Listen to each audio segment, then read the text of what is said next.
Hello, hello, my friends. It is Hondo, and welcome back to the Knights of the Nerd Republic.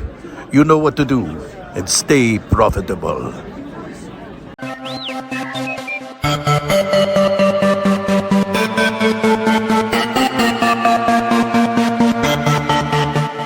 The Nerd Academy podcast is released weekly at 12 p.m. Eastern Standard Time, available on our website at www.thenerdacademypodcast.com and wherever you listen to podcasts. You can find the Nerd Academy podcast on Facebook, Twitter, Instagram, and YouTube. You can also help support the show by going to patreon.com/The Nerd Academy podcast, where every donation allows us to bring you more exciting content every week.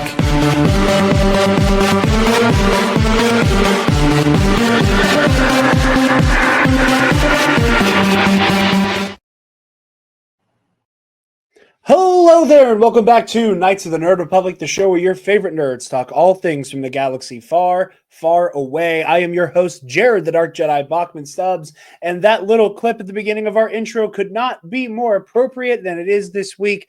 Folks, we have a very, very special episode that I have been excited for, that I've been hyping up for a little bit here and there, and I'm not going to waste any time getting into it. I've hyped it up because human beings were designed to hype. And I'm going to just start introducing our panel for the week. So obviously, if we're talking Clone Wars, we could not do it without our local, our in-house Clone Wars historian. We got Spencer the Mando Simpson. What is up, my friends? Thank you so much for joining us. As probably a lot of you know, Clone Wars is my favorite project that Star Wars has done in the recent past, and it is always so cool to hear a fresh take on it, and that is why we are here tonight. And I also just want to say how happy it makes me that at the beginning of every episode we still hear the iconic voice of our brother Joel, who introducing the show. So welcome. Yeah. It's great to be on. Thank you. I know it is. It's funny. I made a joke whenever we did our Dune Part 2 review, where I was like, a rare appearance from Joel Basenbach, and then I took a beat and went, well, not that rare, because he is the only person he's on every show. He is the only person other than me who has technically been on every single episode of this show. I'm still waiting for the day where I just throw the reins and go, I'm busy this week, but record without me. And I can't wait to see how that turns out one of these days. And then he will somehow manage to be the only member of the original crew on every single episode of the show. Yes. Man, I love it. I will take that knee to give that title to Joel. But we also have another person whose expertise is in Star Wars animation. We have the one, the only, the lore keeper, the one-eyed knight, the Italian stallion, Mr. Connor Cicchetti. Hello. We caught a mid-bite. Not Connor's really. Snacking.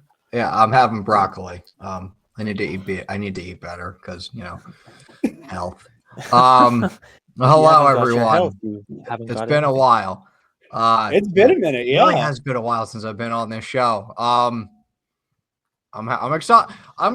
What really excites me is going to be able to see Taylor's perspective of Clone Wars from someone like, because she really just, I can't remember, Jared. She wasn't that much into Star Wars until you two started dating.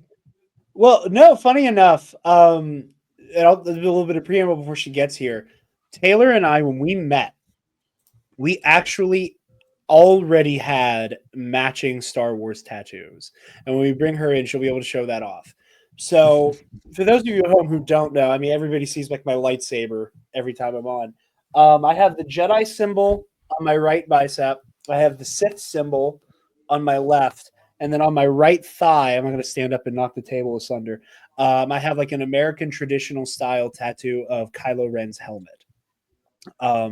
With like a flower on it and a band of text with the "I will finish what you started." Taylor, she'll be able to show you when we bring her in, has on her right wrist the Rebel Alliance symbol, on her left wrist the Galactic Empire cog, and on her right thigh she has an American traditional style tattoo of Boba Fett's helmet with a flower and a band of text with the "He's no good to me" dead. Which Taylor loves to brag that she had long before Boba Fett had an actual character. But he was still just an action figure and just looked cool. So she's always been a big Star Wars fan. She wasn't a fucking sweaty like us, who was like way too in the weeds for her own good. She was able to protect herself from that She's for the most smart. part. Yeah, yeah, she wasn't into shit like us. And unfortunately, I've mostly changed that and put her in way further in. Yeah, give me actually 1 second, Taylor, and I will add that into the StreamYard. But we also got the not so new guy, Case and Breon. What is going on? It's been a minute since we've been on here. Yes, it has. Awesome. And last but certainly not least, we have our very special guest for this episode, one Miss Taylor. Miss Taylor. Hi, everybody. Welcome. Hello. Yes, and this is Taylor's first actual episode on the Nerd Academy podcast It network. is. I'm new in town. I've never actually been on this show. Frequent guest on the call-in shows. You- Frequent flyer. frequent flyer. I do have my Well, miles, but long-time listener, first-time caller. Well, I mean, long-time honestly, listener, first-time caller, Alex. I love the show. I love you. Let the record show Taylor was the first person to make a Alex Jones or knowledge fight joke, and it wasn't me. Let that be a testament to how much I have corrupted her. Yeah, my brain doesn't work the way it used to. Yeah, she's on board whether she likes it or not, and you Honestly, can tell just, I don't have a just lot of from the choice. just from the Alex Jones references. Which also, I just want to thank everybody who reached out to me personally about the onion thing last week. The amount of people who personally were like, "Hey, did you see this?" I'm like, "Fuck yeah, I did, buddy." Taylor, I'm gonna full screen you real quick so you can show your wrist tattoos, and then I just got the picture added to the StreamYard. So yeah, same side, light Same side, side. dark side. I got these I got these when I turned 20 or when I turned 18 years old back in ye old 2016. And I actually this weekend for the first time ever got asked what this was. And he was like, I was like, "Oh, it's from Star Wars." Because I've never been asked, like, I've had people ask me, like, "Do you know what that is?" Because I'm a woman. But like I've never had anybody ask me what it was. And he was like, "Oh, I just never saw it empty before, I guess." And I was like, "Yeah, I couldn't commit to color when I got my first tattoos done." Yeah, and then I added this to the StreamYard just now, the Boba Fett tattoo, in the same My exact baby. place. Hers is more photorealistic than my Kylo Ren one. I also got it for free 99, so we all love to see that. Thanks, I love my the hot topic manager. Absolutely love I this gotta, one. I gotta go back to the whole like, do you know what that is? Because I love the implication that you would ask someone, "Oh yeah, do you know what that tattoo that you obviously got That you on your actually body got is?" Like, on your body forever like, is. yeah, Oh, yeah. it's the fucking I Rebel do. Alliance symbol. It's not like I'm gonna be a narc and be like, "Oh, it's the Galactic Empire," because I see the like. No, shut the fuck up. Like, Yeah. of course I know what this is. I'm not blind. Well, the best Like- part about that is like it's like And I 'Cause, can like, say there are that 'cause some I am tattoos- blind. there are some tattoos where that is a worthy question, like how Ariana Grande infamously has Japanese kanji that I think she thought meant like spirit or strength or whatever, and it reads barbecue in Japanese. Fuck yeah. So if you're some like white person with like Japanese characters on you, I do think if you see a Japanese person, they're allowed to chin check you and go, Yeah. "What does that say?" Because I can tell you what it says, and I want you to tell me what you think it says, so that I can proofread your body. It's so funny. It's so funny that you say that, because recognizing that this is a very niche thing to say, like within the Christian community, when you have like a scripture reference in your Instagram bio, you better know what the heck that means. Like you better know what it says, because if you're up in here and you Yeah. got something and you're like, hey, what does that mean? And they don't immediately know it, you're like, no. No, I got you. Well, yeah. Yeah, but something It's like so- the it's Rebel so funny. Alliance. It's No, so sorry. funny yeah. to me that translates to like to the Japanese, the characters as well. Like, what a different application of the exact same idea. Oh Right. yeah. Oh, I I love remember when that happened. Because she was like, "Oh, I got this tattoo." She posted on Instagram, and the whole comment section is just "bitch that says barbecue," and Oh man, Just getting roasted. that's so just getting good. absolutely roasted. But Yeah, roasted like a barbecue. if you have the misfortune of getting Barbecue tattooed onto your body for the rest of your life. of accidentally getting barbecue in Japanese who said barbecued onto your skin, tattooed Almost. onto your skin for the rest of your life. That's a little bit more painful than a tattoo. And you just need to wash away your sorrows. The best way to do it is with Sunday's Bloody Mary. Seamless. No, Absolutely. Excellent transition. Absolutely. I graduated Wonderful. from the Robert Evans School of Ad Pivots.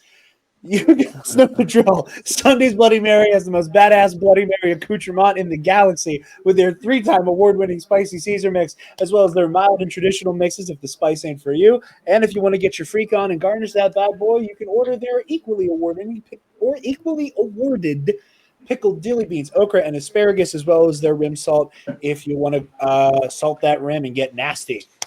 As this former bartender has said more times than I can count, I love a Bloody Mary from scratch. It was for the longest time my preferred bloody, but ever since Sundays came into my life, it has been the only Bloody Mary mix I like. There's the only Bloody Mary mix I've ever liked. I do not like Zing Zang. I don't like any of that stuff. I do not like mixers, but Sundays is the only mix on the planet that can blow a handmade from scratch bloody out of the water. So use the link in the description down below and use the code TNAP, TNAP at checkout to get 10% off your order and change your Bloody Mary game forever. So, Fantastic. jumping into the meat and potatoes of this episode, Miss Taylor. The Clone Wars. This Yes. often lauded piece of Star Wars media. It's the top of many people's lists. Some of their favorite entries into the Star Wars lexicon. Spencer is one such person. What did you think of the Clone Wars, and what did you think the Clone Wars was before you jumped both feet into the show? So before I knew Jared, I did try to watch the Clone Wars. I tried to watch it from the very beginning, and I was like, God, this blows. So I stopped immediately, and I was like, because I started in order naturally from season 1, episode 1, as one does. Starting with Ambush, yeah. And I was like, wow, I hate how everything looks. I don't like this bitch with a mustache. I know it's not a mustache, but whatever. And I'm definitely just a hater right now. Like, I was hating. I was hardcore hating. And so I was like, I should just stop watching this before I like permanently hate it. So I did. She was Hayden Christensen, if you will. You know it. And so I stopped So watching it. And I dumb. was like, I'm I never know. going to watch this because it is ass. And so Jared was like, darling, if you love me, we will watch this together. And I was like, shit. Okay, we can do that. And then we started doing that, but we started doing that from not the first episode. Yes. Real And quick, it I'm went interrupting. way Shouts out. smoother. Yes, real quick. Shouts out to Jerry, the Cannon Junkie from the Bomb My Bag BFF, Cast. I will my get best him. friend. I will get a. I will try to get it from him again because we kind of hit a point in the Clone Wars where like I didn't have the document anymore, but I was like we You were lost the smooth sailing. document. I no longer have the documents. The sacred text. Yes, the Sacred Jedi text. Jerry has a really good chronological like Clone Wars greatest hits. that he wrote, and I know he like published it on Twitter and somewhere else before, but it was the roadmap we used. Yes. And for anybody who is not aware, is not familiar, if this is somehow somebody's, trying to like see if they would like the Clone Wars by looking at it through the eyes of somebody who has seen it for the first time now, the first like almost half of the show is not told in chronological order. No. Yeah, it is it's pretty tough. Like you see Anaconda Far in like season 3, and you're like, wait, where? Didn't he Didn't get I watch assassinated? Cad Bane shoot you in the back? Didn't he get assassinated? Yeah. It's pretty tough for the chronologically rough. minded. Yeah. Yeah. So Jerry has like a greatest hits. This is not an insult to some of the episodes of the Clone Wars. It's an insult from me. Just to say, like, there's a lot of this show. Like, this is a product of like pre-streaming TV, where you have just massive long seasons. Like the first half of this show, the seasons are upwards of 20 episodes a season. There's just a lot to get through.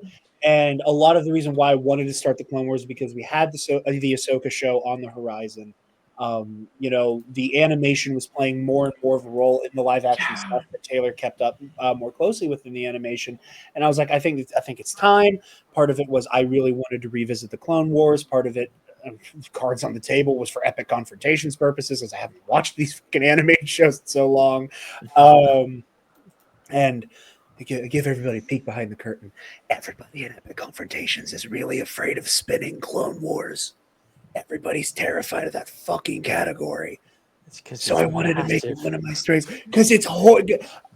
Listen, it's such a massive category. I was about to say again, there's so much of this show. There's so much of this show, and as much as I talk shit about Trey Mitchell, baby.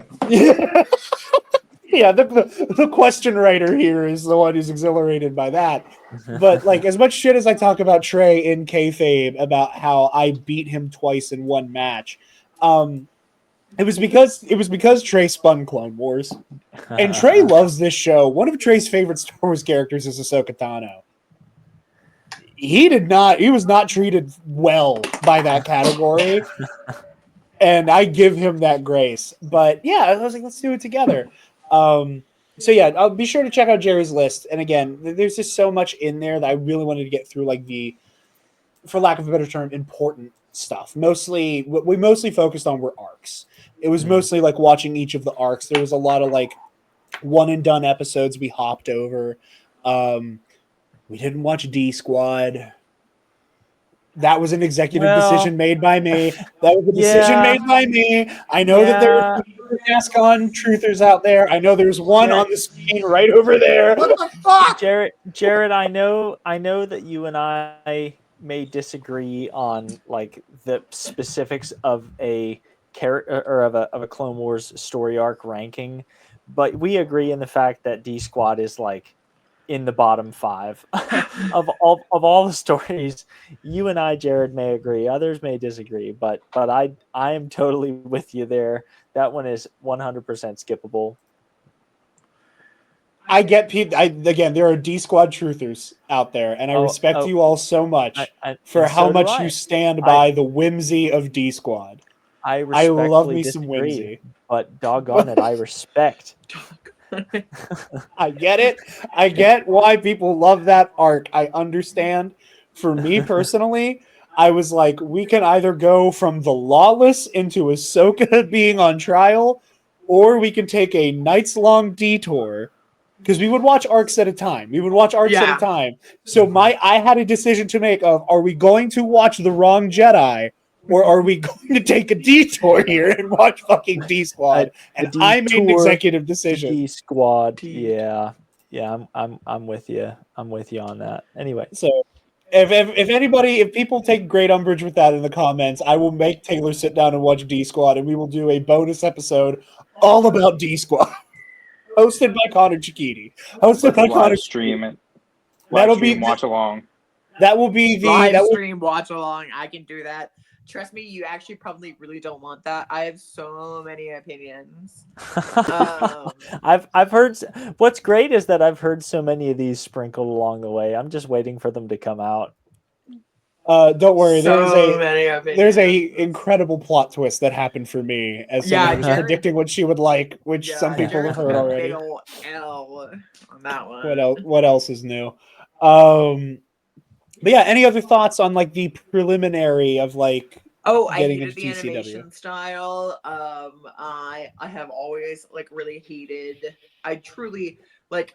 I don't like the 3D like animation. I never really have. Even with Disney, it bothers the fuck out of me. Excuse my language. CGI, I have like mixed opinions on. It's weird. Some things I'm like, this is disgusting. Please turn it off. And other things I'm like, no, this is actually pretty okay. I just feel like everything can be beneficial. Like everything can benefit better from the hand drawn animation style. I always have. I do. I just feel like that's the proper kind of that's the proper form of animation as a medium. And it's just always been the case for me. So Well, I'll also ask been this. a huge hurdle for me to jump. So I'll ask this then, because I've mentioned it, but you've never really like responded to it when I've said it when we were watching.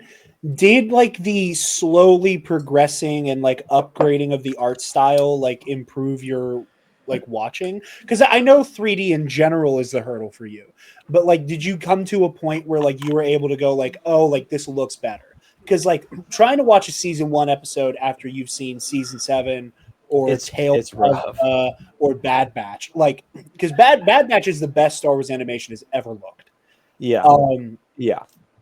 I don't know. Where I are you think with that that? it's one of those situations where because the art style for me is already the hurdle to jump over, the good version of it versus the bad version of it, the version that has like evolved over the years isn't bad. It's just not preferred for me, and it never will be.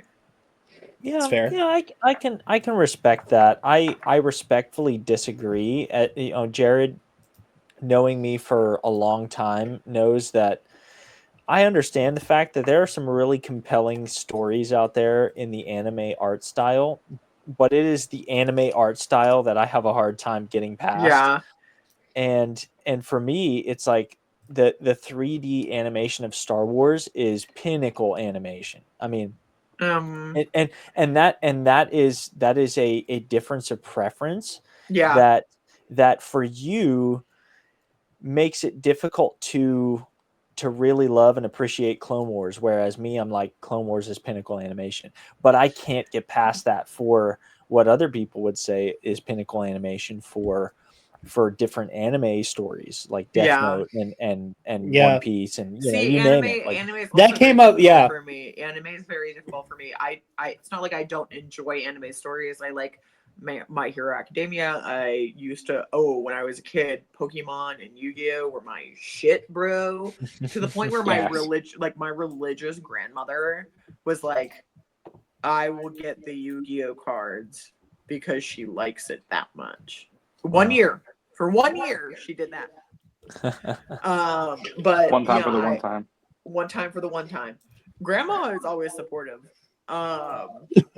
Grandpa, We stand. yeah, we stand Ruth. Shouts out Ruth. Shouts out Ruth. Yeah, no, so she was always like weirdly supportive of all of our interests. But at the same time, I never really fell in love with any other animation style than the traditional hand-drawn cartoon. And it doesn't have to be like the specific Disney style. Like, I love the Don Bluth animation. I love like any sort of that like like the traditional cartoon drawing. Like, I have always had more of an affinity to that versus anything 3D. Like personally, the only thing that could have made Frozen better would have been if it was in the original style it was designed in, which was 2D hand-drawn animation. And they dropped it because it was more cost-effective to do it this way, and still have all of the effects and everything. And I've always had that issue. Okay. And I Okay. don't think that that's an unfair criticism. Like I think of the It's more the expensive, but I think it looks original. better. I think of the original Disney animated stories Classics. like Snow White, like Mhm. Sleeping Sleeping Beauty, like Beauty. Little Mermaid, and a lot of those. Like there's something about that style that is really timeless. I mean, It's a we yes, look it's back at them exactly like and like that's the nail in the we coffin. look at Yeah. I mean I look at a movie like Toy Story 1, which is 20 years old, Yes. and in some ways it It's like looks 25. kind of bad. It's because Yeah. It's like no 25 matter years old. what, 25 years. CGI And and it's that 3D animation will age with the times, whereas Mhm. the hand drawn animation, the colorist, the ink, like all of that will never age the same.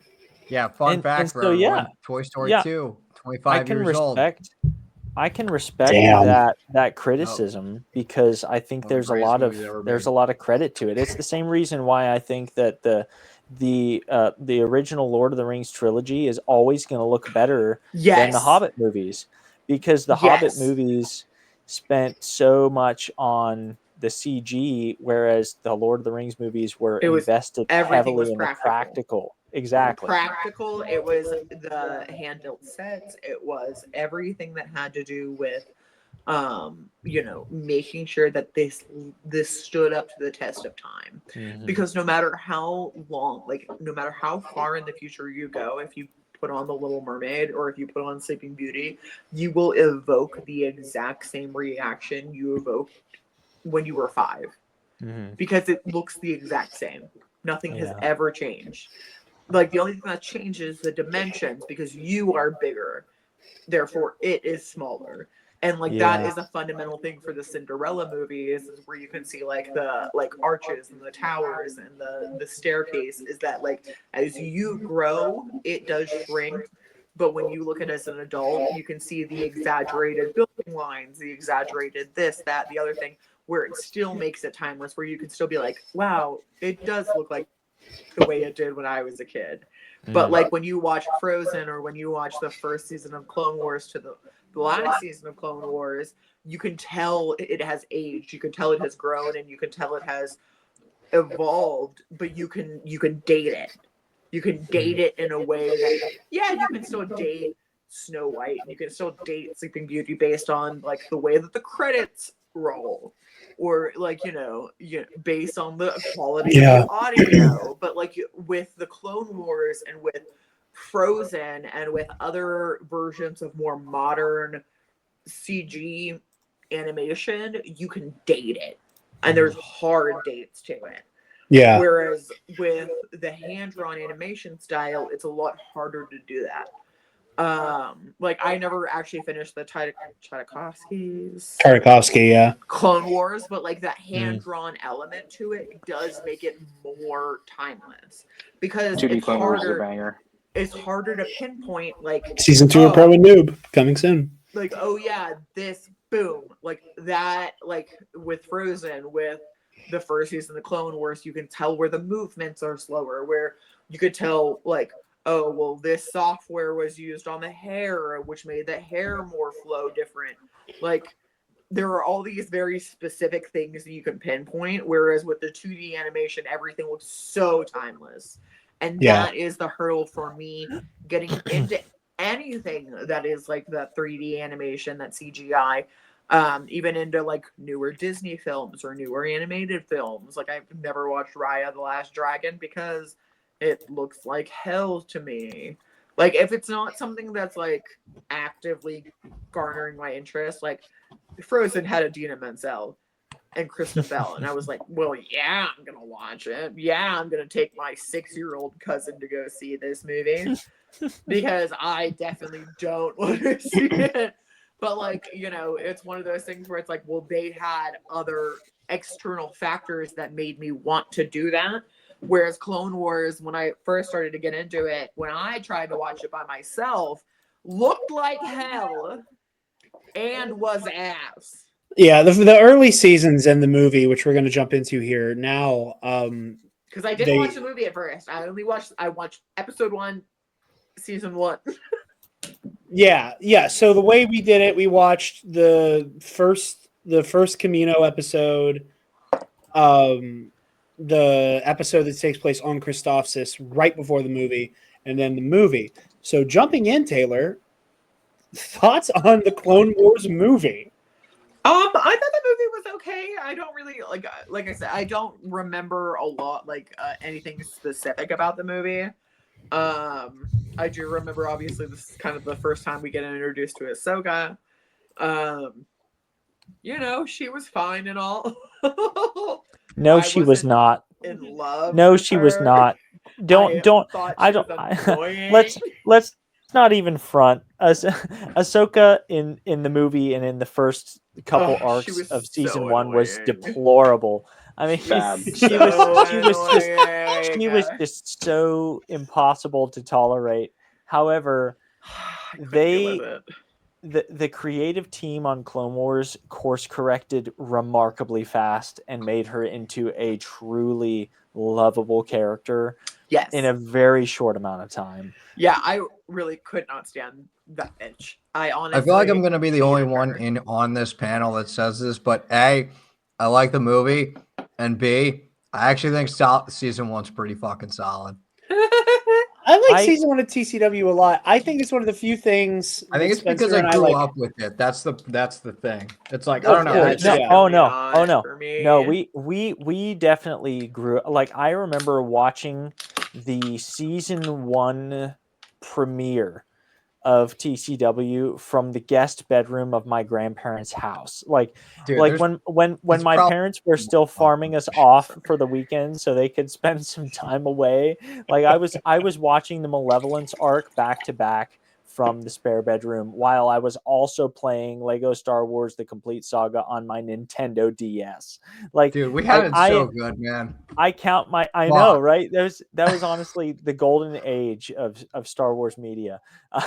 And you cannot convince me otherwise. But like Connor, I'm right there with you. Like we are the goats of the primary audience for this show. And I just remember watching it in middle school, and I just remember season 1, I'm like, damn, this is pretty solid. And then, not to hijack it, but I don't know if I ever really.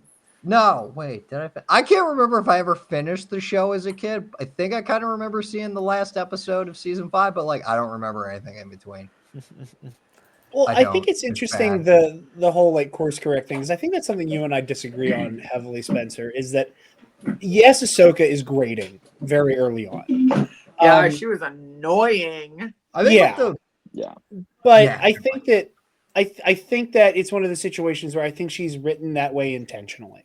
I think it's one of those instances where a lot of hay has been made about Anakin in the prequels, about why is Darth Vader this bitchy fucking 20 something, and it's because that's what 20-year-olds are like, man. That's what you're like when you're 19 and basically in college. It's that's what Anakin is. And I think Ahsoka is written to be this kind of bratty 14-year-old who is matured not only by the horrors of war, but by her two older brothers in Obi-Wan and Anakin, and obviously Rex and Plo Koon and all the people around her that kind of help bring her up. And there's one of those things where I dig. Yes, she's annoying, but I think it's a chicken egg conversation of, was she annoying and then they fixed it, or was she annoying and the arc was always to watch her mature into being a more traditional kind of Jedi character. I don't disagree, but I think to the audiences it doesn't matter. I don't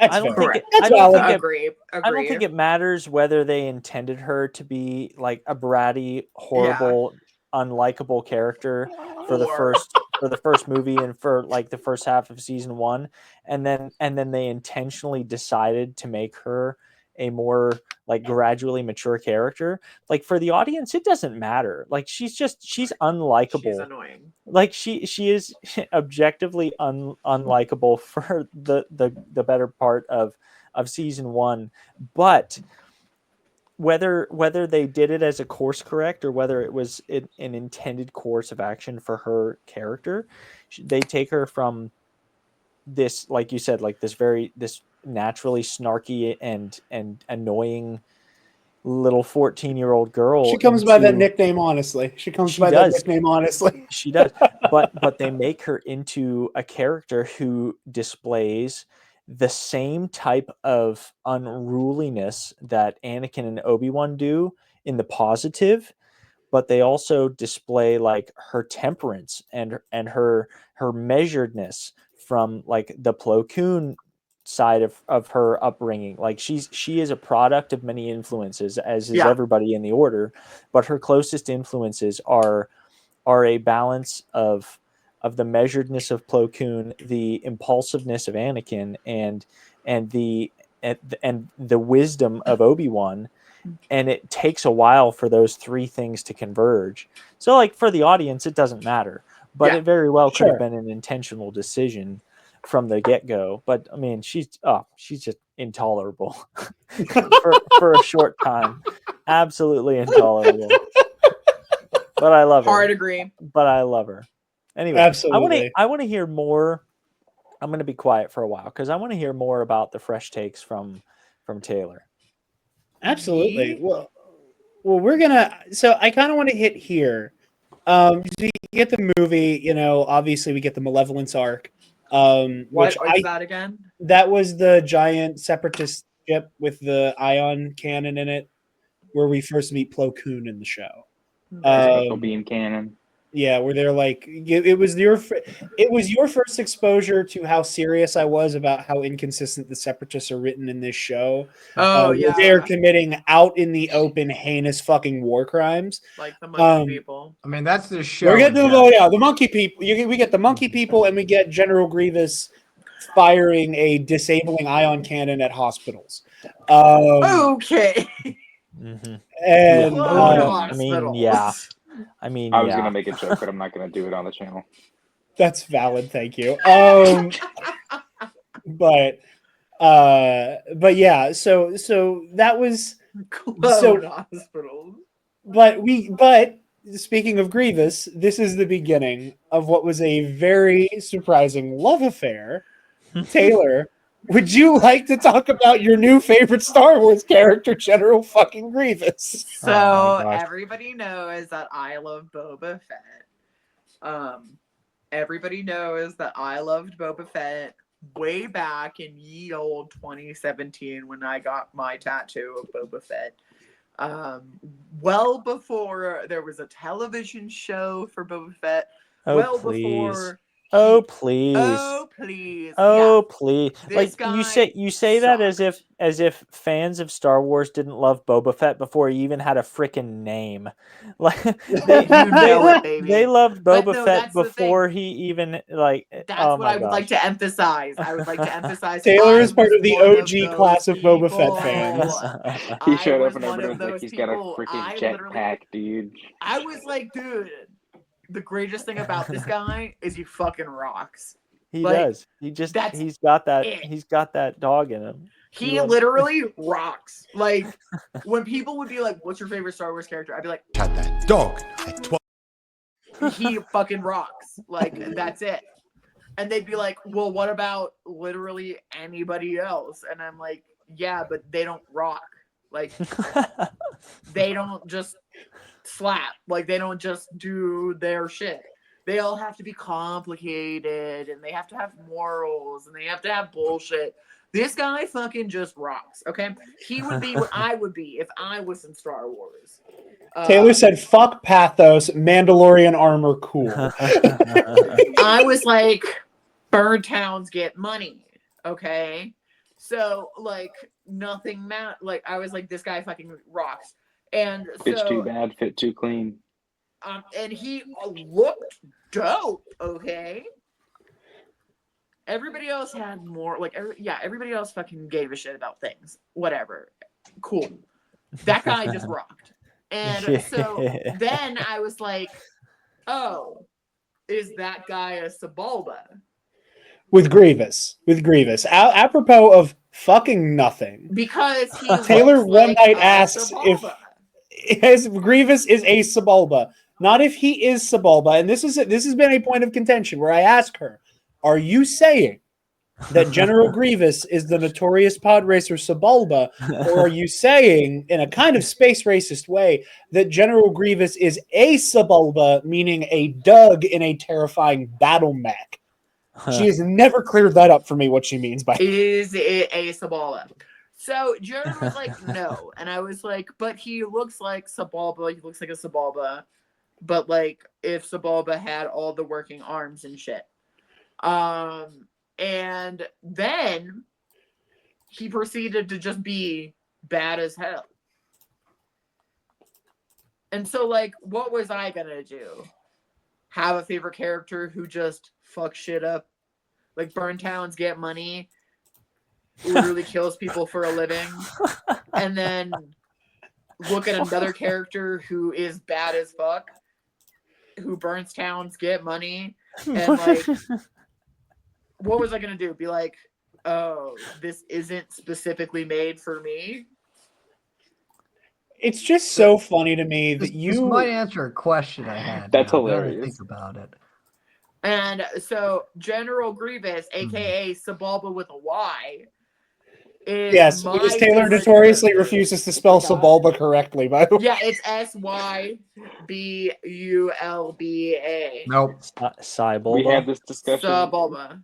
We had this discussion in Philly, and I thought he meant that she was saying Sebulba. No, it's Sebulba. That's Sebulba. Sebulba. Sebulba. With a Y. Sayulba. Sebulba. But the thing that I think is so Fuck funny kiddo. is that, you know, Taylor, And I love him. Like, it actually has spiraled fully out of control. Taylor fully gaslit herself into General Grievous It becoming her favorite was character. Not on purpose. Like, we went to a friend's house and we were playing a board game. We were playing Star Wars Villainous, and they were like, what character do you want to be? And they were like, General Grievous as a character. And I was like,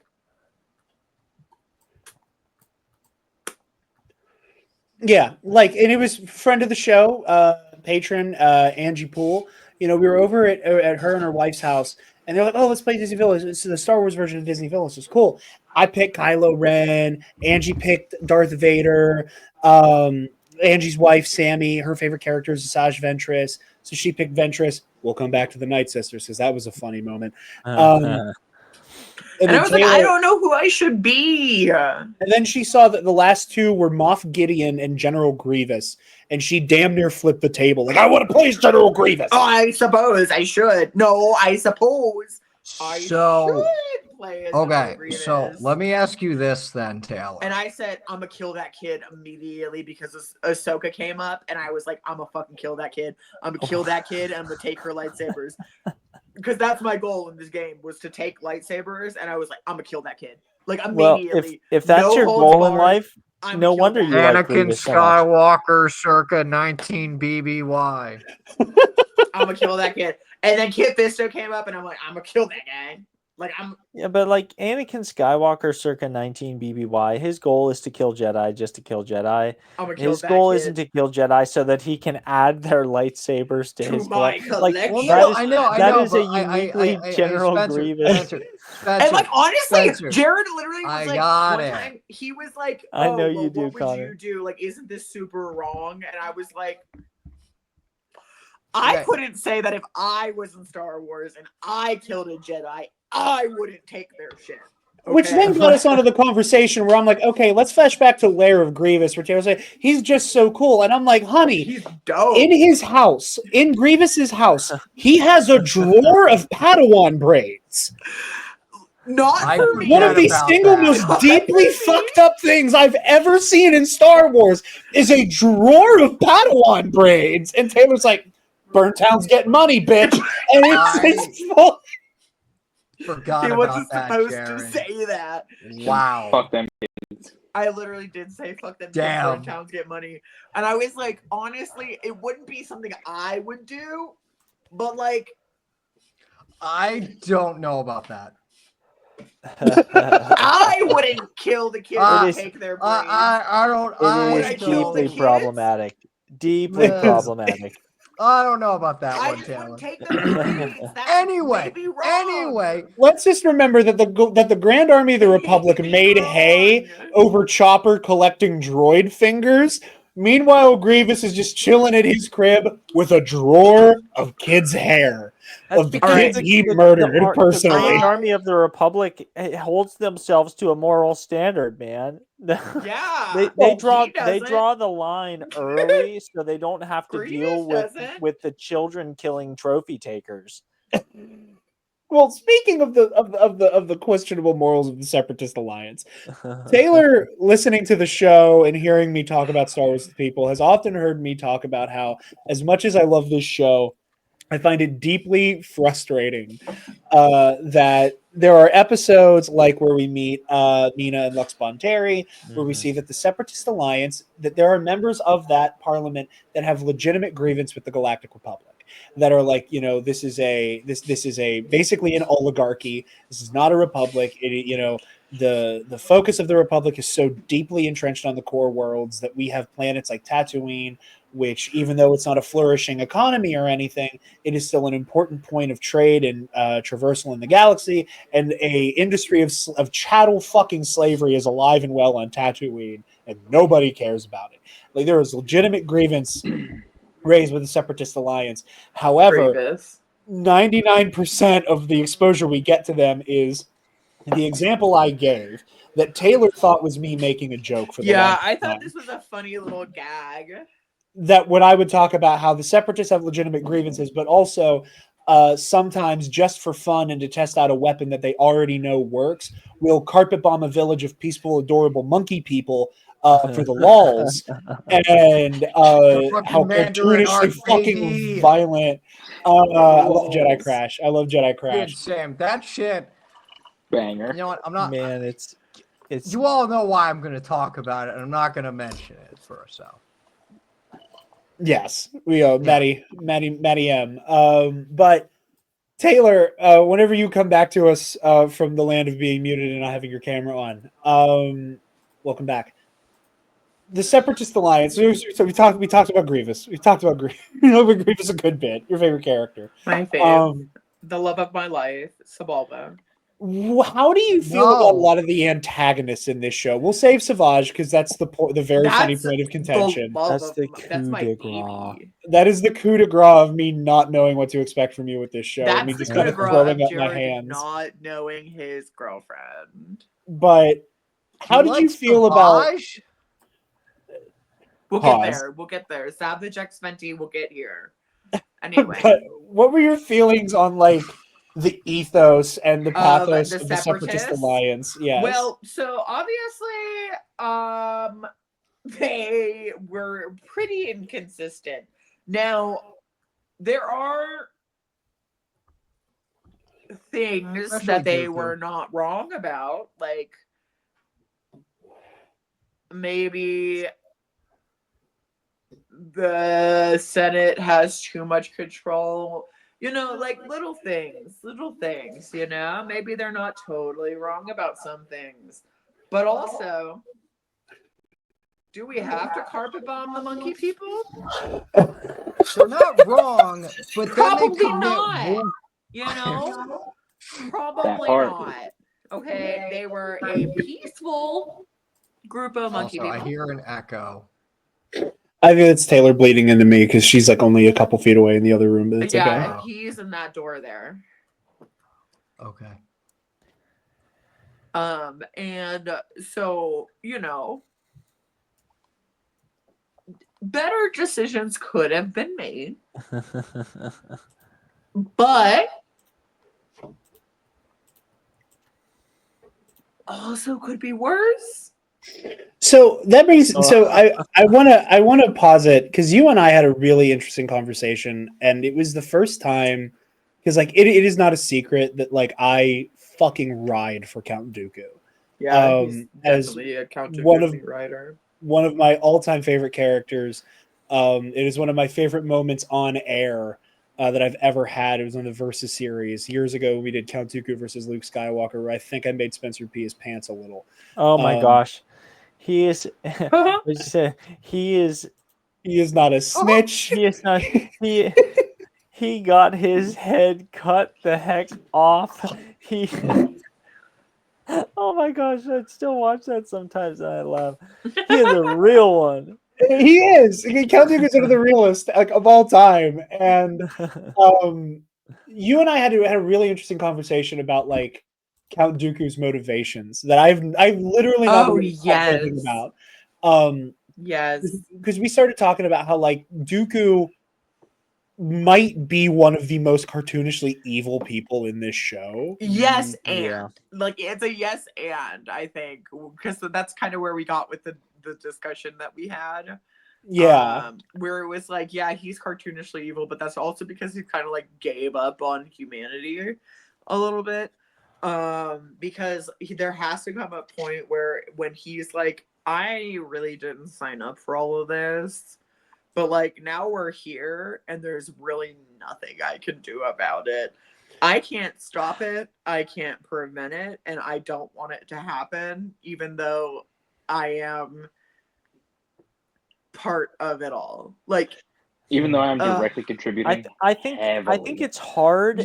Yeah, I think it's hard for us now to contextualize Dooku without having now seen the Tales of the Jedi episodes, where it seems like he was, where it seems like it's I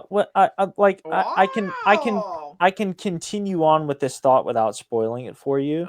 Okay. It seems to me from the Tales of the Jedi that Dooku never joined the Sith because he was just a dastardly evil guy. He recognized, we've already talked about, he recognized the shortcomings of the Republic and the Jedi Order and thought that it was his only option, that there are better options out there. I think he started from a place where I cannot be an active proponent of this evil, and then it Thomas slowly Jefferson in Hamilton, kind of. He was like, I Put the fire out can't from be inside the house. Exactly. I can't be an active participant in this. And the only person that provided him a way, or the only person that promised him a way to counteract it, was the very antithesis of what he was fighting for to begin with, and that was Sidious. So Dooku, I think his descent was a slow one. Yeah. Definitely. Well, because we got into a conversation, because Taylor, and this is a question I And have all to my Taylor that I'm homies saving for the hate end. Sidious, by the Yes, way. Taylor is the number one Emperor Palpatine hater. Number one hater. All my homies hate that guy. Taylor could do to the Emperor what Kendrick Lamar did to Drake, in an if afternoon. given the chance. My favorite thing is that Give Dooku me is a beat. actually he has things that he's he like we've said, he has seen the shortcomings of the Jedi and the Republic and everything, and he has actual reasons as to why he's started doing all this stuff. And then he commits more crimes. When Kieti Mundi says, just Mojo Jojo.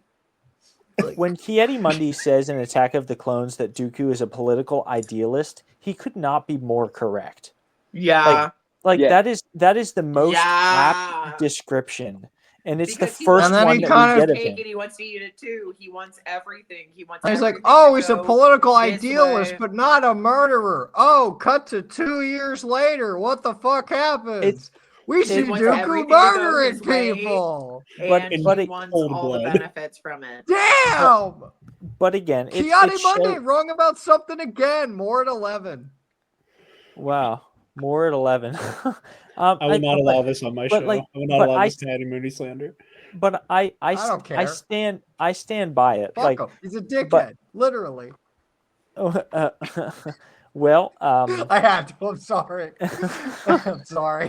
But I stand by Mundi's his assessment at the time. When Kieti Mundi says that, he has no reason to suspect that Dooku is anything other than a political idealist. And when he started out, that's exactly what he was. Sure, by the time we get to the end of the Clone Wars, he's doing just really, really bass-ackwards, nefarious stuff. But that's That's the slippery slope of the dark side. Like he didn't get into 100%. it. I He think, didn't get yeah, in- I yeah. think a lot of it comes from the fact that like once you've agreed to X, Y comes easily. Yeah. Oh yeah. And then Oh yeah. W, and then like so on and so forth. Like you keep going further and further and further down the rabbit hole. And Mhm. like once you've agreed to A, then B isn't that far away, and then C, and then D, and then by Z, you're carpet bombing a group of these little monkey people, and you're like, well, it could be worse. And You well, and know? I think it's what adds to Dooku being so compelling is that like there's Taylor. He's I just mean, a granted, poor guy, he's just a poor little guy. it's Am I it's being a Dooku stan soon? I think you're Or am I becoming a talking Dooku myself apologist. into it? I think you're being a Dooku apologist. Is it bad because of that? I'm like, yeah, General Grievous didn't do anything wrong. But Count Dooku, deeply complicated guy. Grievous, nothing wrong. So complicated. Grievous? Uncritical support for General great, Grievous. Like, honestly, I would do it too. So, but the thing I love about Dooku, and I don't think it's a surprise that I'm the one who made this comparison, like when we started talking about it, we're on the second episode of the Siege of Mandalore, and Taylor, again being the number one Palpatine hater, had this moment where she's like, "Why is the Jedi Council not figuring it out that it's fucking it's Palpatine?" so easy, honestly, fucking shit. It was But me. we were talking about that. No, and it made me so mad. I'm so sorry, Jared. I'm so sorry. I'm so sorry. okay. I'm gonna take over your show here, bro. So Just actually, I'm going to ask that you hold that thought just because this pertains to a specific question I want to ask you. That is the only reason I'm going to ask you to hold on for a second. But like whenever Obi-Wan's like, and our ability to learn anything more about Darth Sidious has, been lost, and so I was like, why? He's like, Anakin fucking killed Dooku. We went back and we watched the scene where Dooku is talking to Obi-Wan in Attack of the Clones. And because I was mad. And I was trying to be like, well, you need to recognize that for everything Dooku says that is 100% truthful, the Jedi's, ability to perceive the Force has been muddled by the Sith. The Galactic Senate is under the control of the Sith. The Sith have been behind just about every calamity in the last decade. All truths. All true. Yeah. But for every time he tells the truth, he lies twice in that conversation. Like, it's like, oh, I had nothing to do with you being arrested. Flagrant fucking lie. There are no bounty hunters on Geonosis. Flagrant fucking lie. I don't know who Jango Fett is.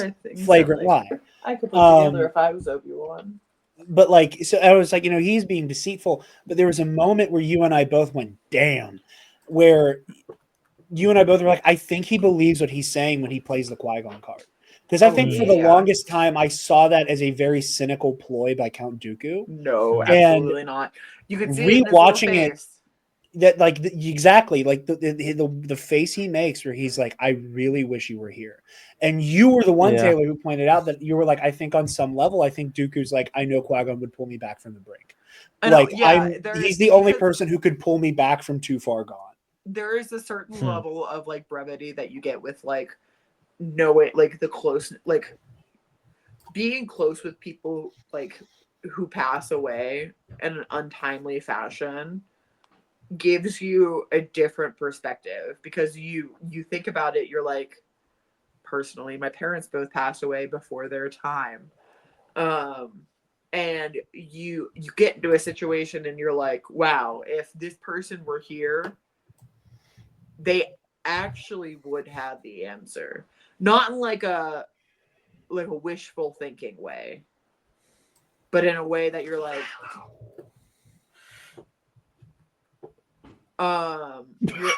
sorry, that wasn't me. That's them. They're scary. You get into a situation where you're like, they would know. And if I could only ask them like one question, like for Dooku to Qui-Gon, it's like, am I doing the right thing? Is the only question that he would ever need to ask Qui-Gon. I think to know that you're on to something. I think you're on to something, but there is something to be said for the fact that Dooku is Qui-Gon's master. Like, Dooku is not seeking Yes. Qui-Gon's advice as him being like, oh, my master would know what to do. He's just like, That's the thing, though. I saw something in my apprentice that knew the larger workings at play here, and he would have an insight into this, but I don't think that I don't know. I mean, there's such a deep thing it- where when you get to a point, and I don't know, maybe this is just like my experience with my parents, like my father, like there gets to a point where you get old enough where they look at you and they're like, I knew I made a lot of mistakes, but do you think that this is the right thing I'm doing now? And like, I think that to me is the core of like the Qui-Gon and Dooku decision, is that like, to me, Dooku is like a divorced dad, like, and he divorced the Order, and they really took him to court for alimony, and he's pissed, dude. Like, granted, his son is old enough that he doesn't have to pay child support, but like he still has to pay alimony, and he's still fucking mad about it. But like, am I doing the right thing joining forces with like the PTA mom that hated your mom? Right. He's like, I wasn't happy, but like, am I now the asshole? Am I now making things 100% worse? And Qui-Gon would look at him and be like, yeah, Without a doubt, brother. things 100% worse. Mom doesn't hate you, but you for sure are making her hate you. Well, And I think that. Sorry, honey. if you would just like maybe shut the fuck up and stop being an asshole, I think everybody could probably in like 5 years get along great. But like, you are really pressed right now because like your mom, aka my mom's mother-in-law, Sidious, is like in your ear telling you that like she's a bitch and you were right to divorce her. But like, truly, she was the greatest you were ever gonna do. Well, I think that one of the other interesting things, coming back to what you said, Spencer, as well, with like the nature of Dooku and Qui-Gon's master and apprentice relationship. Like, when you look back at Tales of the Jedi, when you look back at Master and Apprentice by Claudia Gray, like there are like very clear defined moments where Dooku was kind of going off the deep end and Qui-Gon was the anchor. Dooku Jedi. Qui-Gon reined him in. Yeah, Dooku Jedi lost. Where like there are moments where Qui-Gon is, or Count Dooku rather, Jedi Master Dooku is like teetering, and Qui-Gon is that balance point that I think Dooku has. And I think there's some rose-tinted glasses there for Dooku for sure. Of Like, course, you don't get to have a dead son and like not look at every single interaction with him through rose. Like, yeah, listen, you know what I mean? Like if I in Dooku's situation, you sit there and you're like, yes, he would have made me better because he was always better than me. And I think that, and again, going back to the obviously, I would make this comparison. There was a moment where I realized that I think that like there is a shared fake it till you make it in the worst way that Dooku walks the same path as a Kylo Ren. You know, where there's a level I think of like, I'm just gonna like keep trying to ram this square block into this circle hole and convince myself that this is who I am until I've effectively done it and I don't recognize who I see in the mirror anymore. And when we were talking about that, you know, I brought up like, you know, again, Spencer, as much as we laughed about, you know, he got his head cut the fuck off in the name of like not snitching on Sidious. He's a real one. He's a real one. A real one. I do think on my some dad, level, my he dad did not take a coded. plea deal. Maybe what'd you that's say, why I'm so- Spencer? I said he is not a stool pigeon. He did not take a plea He deal. did not take a plea deal. He got his head cut the F off. But I do think on some level, in a really fucked up way, I think there's a moment of like of like solemnity and clarity where Dooku is sitting at Anakin Skywalker's mercy, and I think on some really dark level, there's a moment where Dooku goes, "Yeah, I deserve this. Yeah. It was always going to be this, and I refused to see the warning signs. I put on my blinders and I went along with everything because I wanted to make it. I wanted to make the galaxy a better place. But on some deep dark level, this allure of power." I started making excuses and it led me to being a person who I do not recognize. And I earned this. And on some level, I think that was part of his calculus in that moment for not squealing. Is that like what am I going to do? What am I going to do with this? Am I going to tell the truth and he's not going to believe me? And Yeah, it's not going to matter anyway. Yeah, and that was part of our argument about like why can't the Jedi figure it out? Because it's like because if you say out loud, Chancellor Palpatine is secretly a Sith Lord, you sound insane. No, it's the joke. It's the joke that we've made for years, where it's like the Alex Jones worldview only works if you're living in the Star Wars prequels. Like the head of state is secretly like the literal devil, the literal Christian devil, and honestly, playing both sides against each other so they can consolidate power. Like you sound fucking crazy. Right. And only in the Star Wars prequels is that correct. Damn, no wonder conservatives get Star Wars anyway. wrong. Listen, I don't care if I get Star Wars 302'd. I'm fucking saying it. I am going to tell everybody that I think that he did it. And I don't care if they send me to the Star Wars mental hospital. I knew it. Moving Back on to your from earlier Dooku point, Jared. Yeah, no wonder conservatives. Oh, everybody get Star has Wars questions. Wrong. I mean, that's a whole bag of cats. We don't have time for it. Oh, we don't. Had one thought. Shocker. So before what's your thought? My favorite thing about it is that Dooku had a premonition of 9/11 and then tried so hard to make it not happen that he ended up flying the plane. Yeah.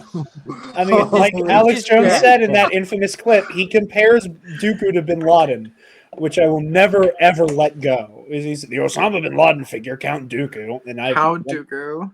Which, I mean, honestly, Kaysen, to your point, that's Anakin. Like, he tried so hard to prevent 9/11 that he ended up flying the plane. Yeah, 100%. He flew both planes, man. Yeah, that is the tragedy of like so many of the Emperor's thralls. Dooku flew the third run to the field. He flew both planes, and Sidious was just in the sky being like, doing his thing, man. Sidious was the FAA that grounded all the planes just so he could watch it in all its magnificence. It's like, this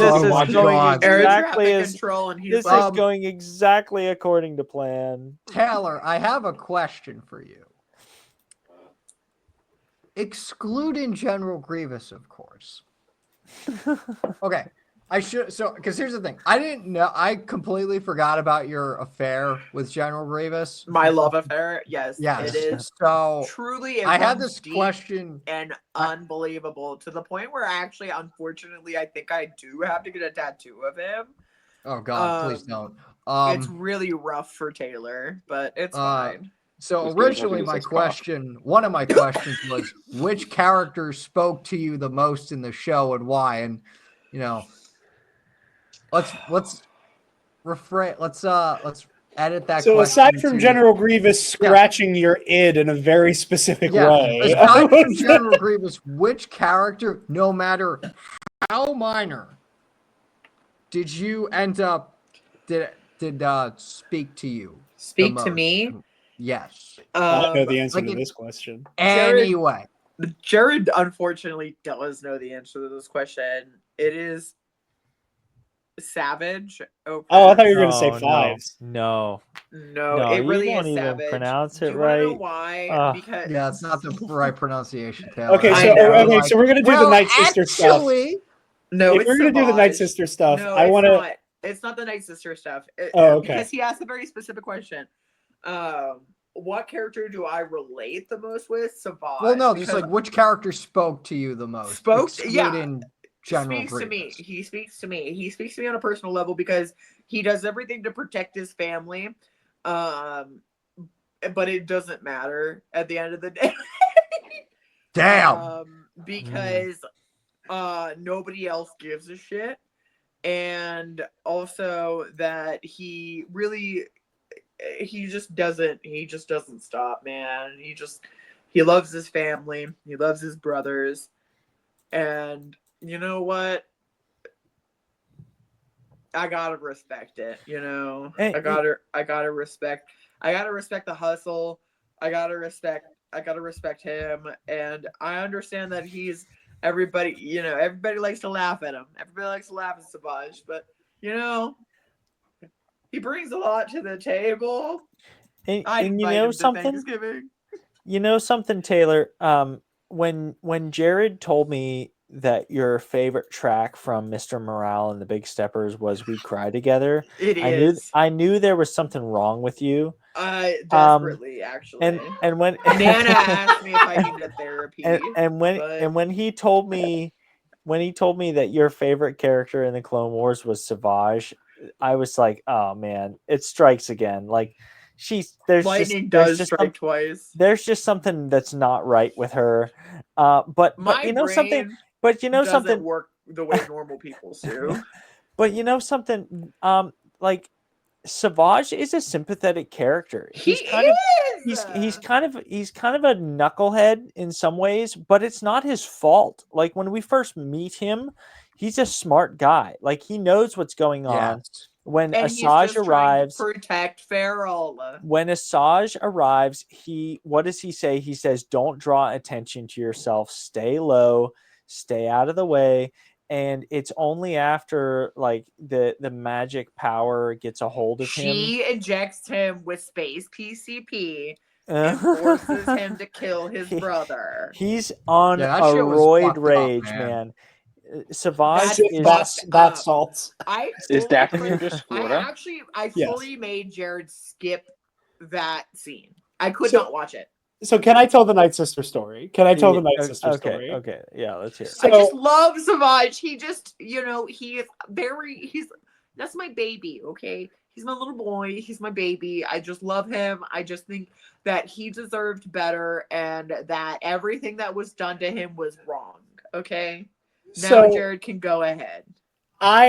When we got into this show, I was like, Taylor is going to love the cult of like bad witches of bad bitch dark side space witches, because you love that. I love that. Generally, going towards the Grievous stuff. Fallen Order.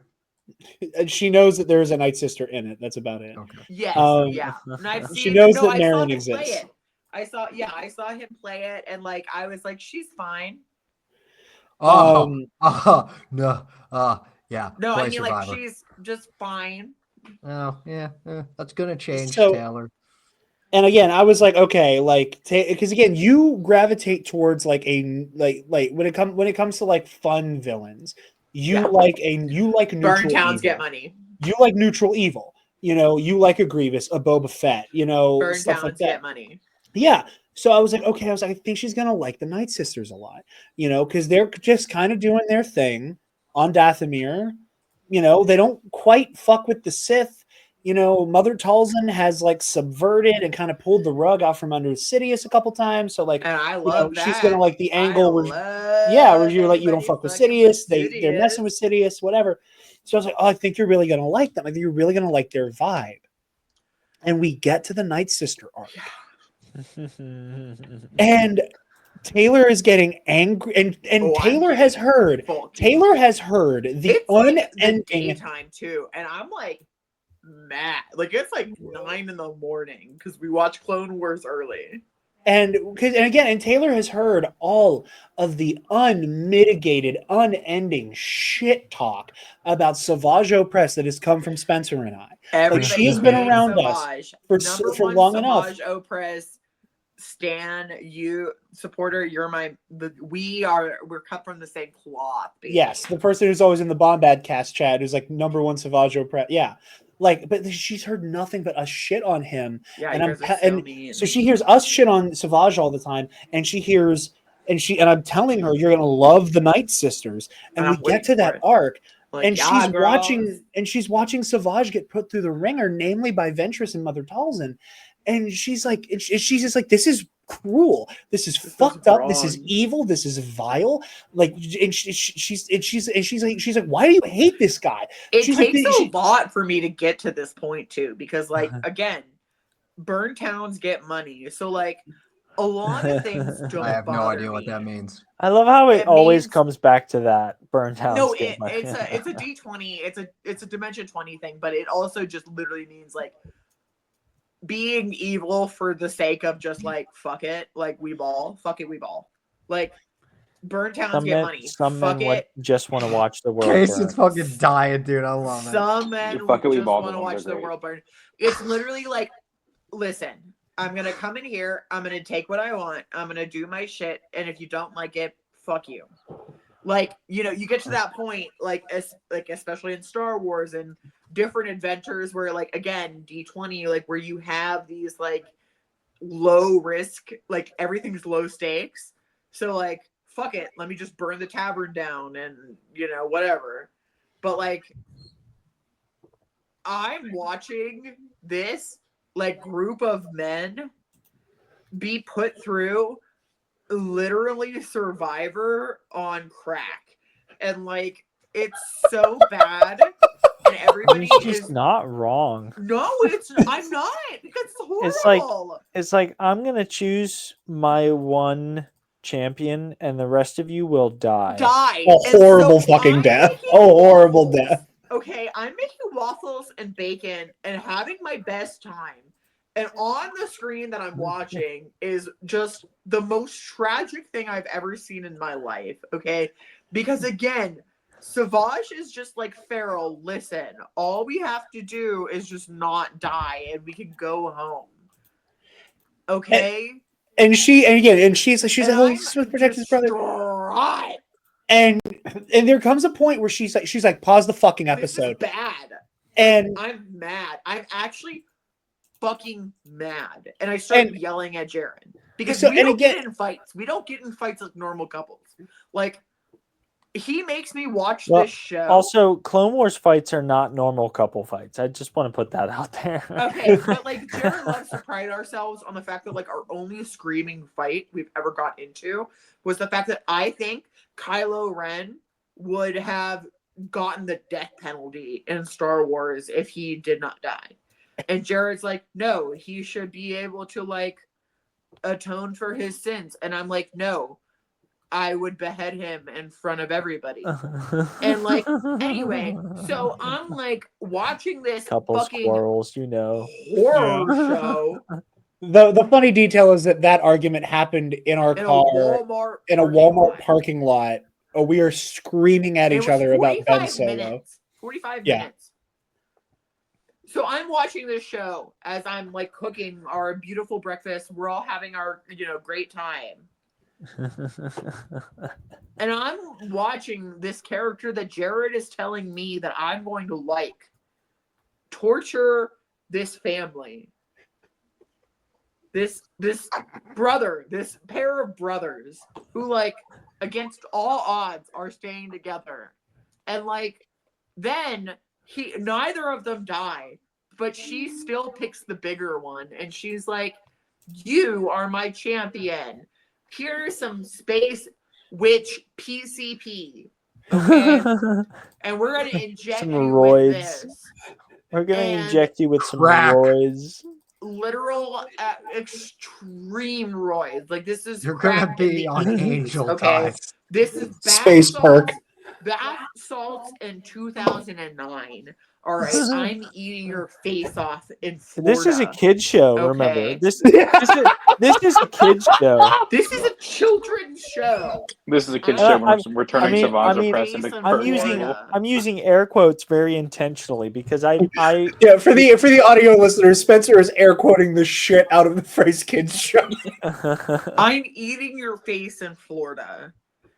And now you look at me in the PCP face as I'm now went from 6 foot to 6'10". Okay. You are like, kill your brother. And he does. And I make Jared skip this portion of the episode. Well, because in the lead up to that, so traumatized. so yeah, I'm because so there, crying. literal tears from my eyeballs. Okay. And this is the most traumatizing thing I have seen, okay, in a long time.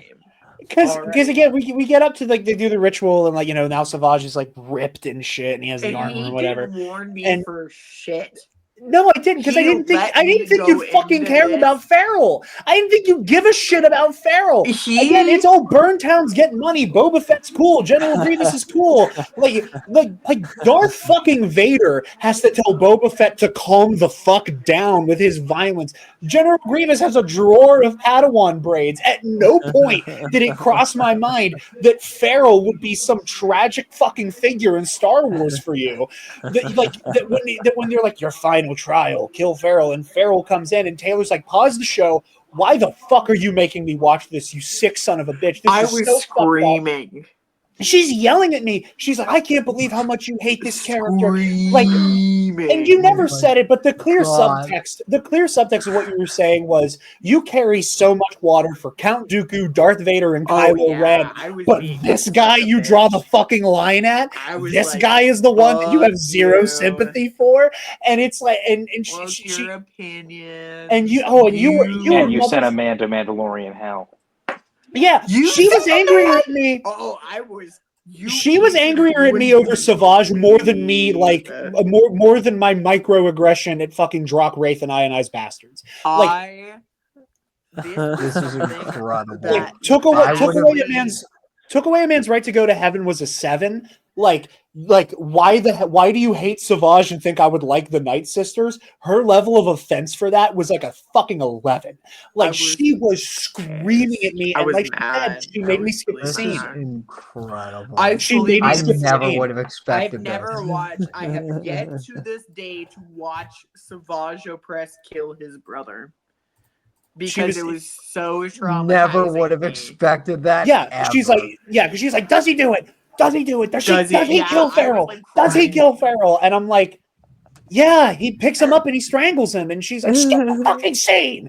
And They put 2 Crying. Pikachus in the Thunderdome and handed one of them a fucking Thunderstone and said, I "Go to work, buddy." Crying. It's Literally so bad. crying. But I was can't help so but laugh. obsessed. and I'm just sitting and, Goddamn. and I feel bad because I'm sitting here and I'm like, great, Taylor's never going to finish the Clone Wars. She's never going to watch this show again.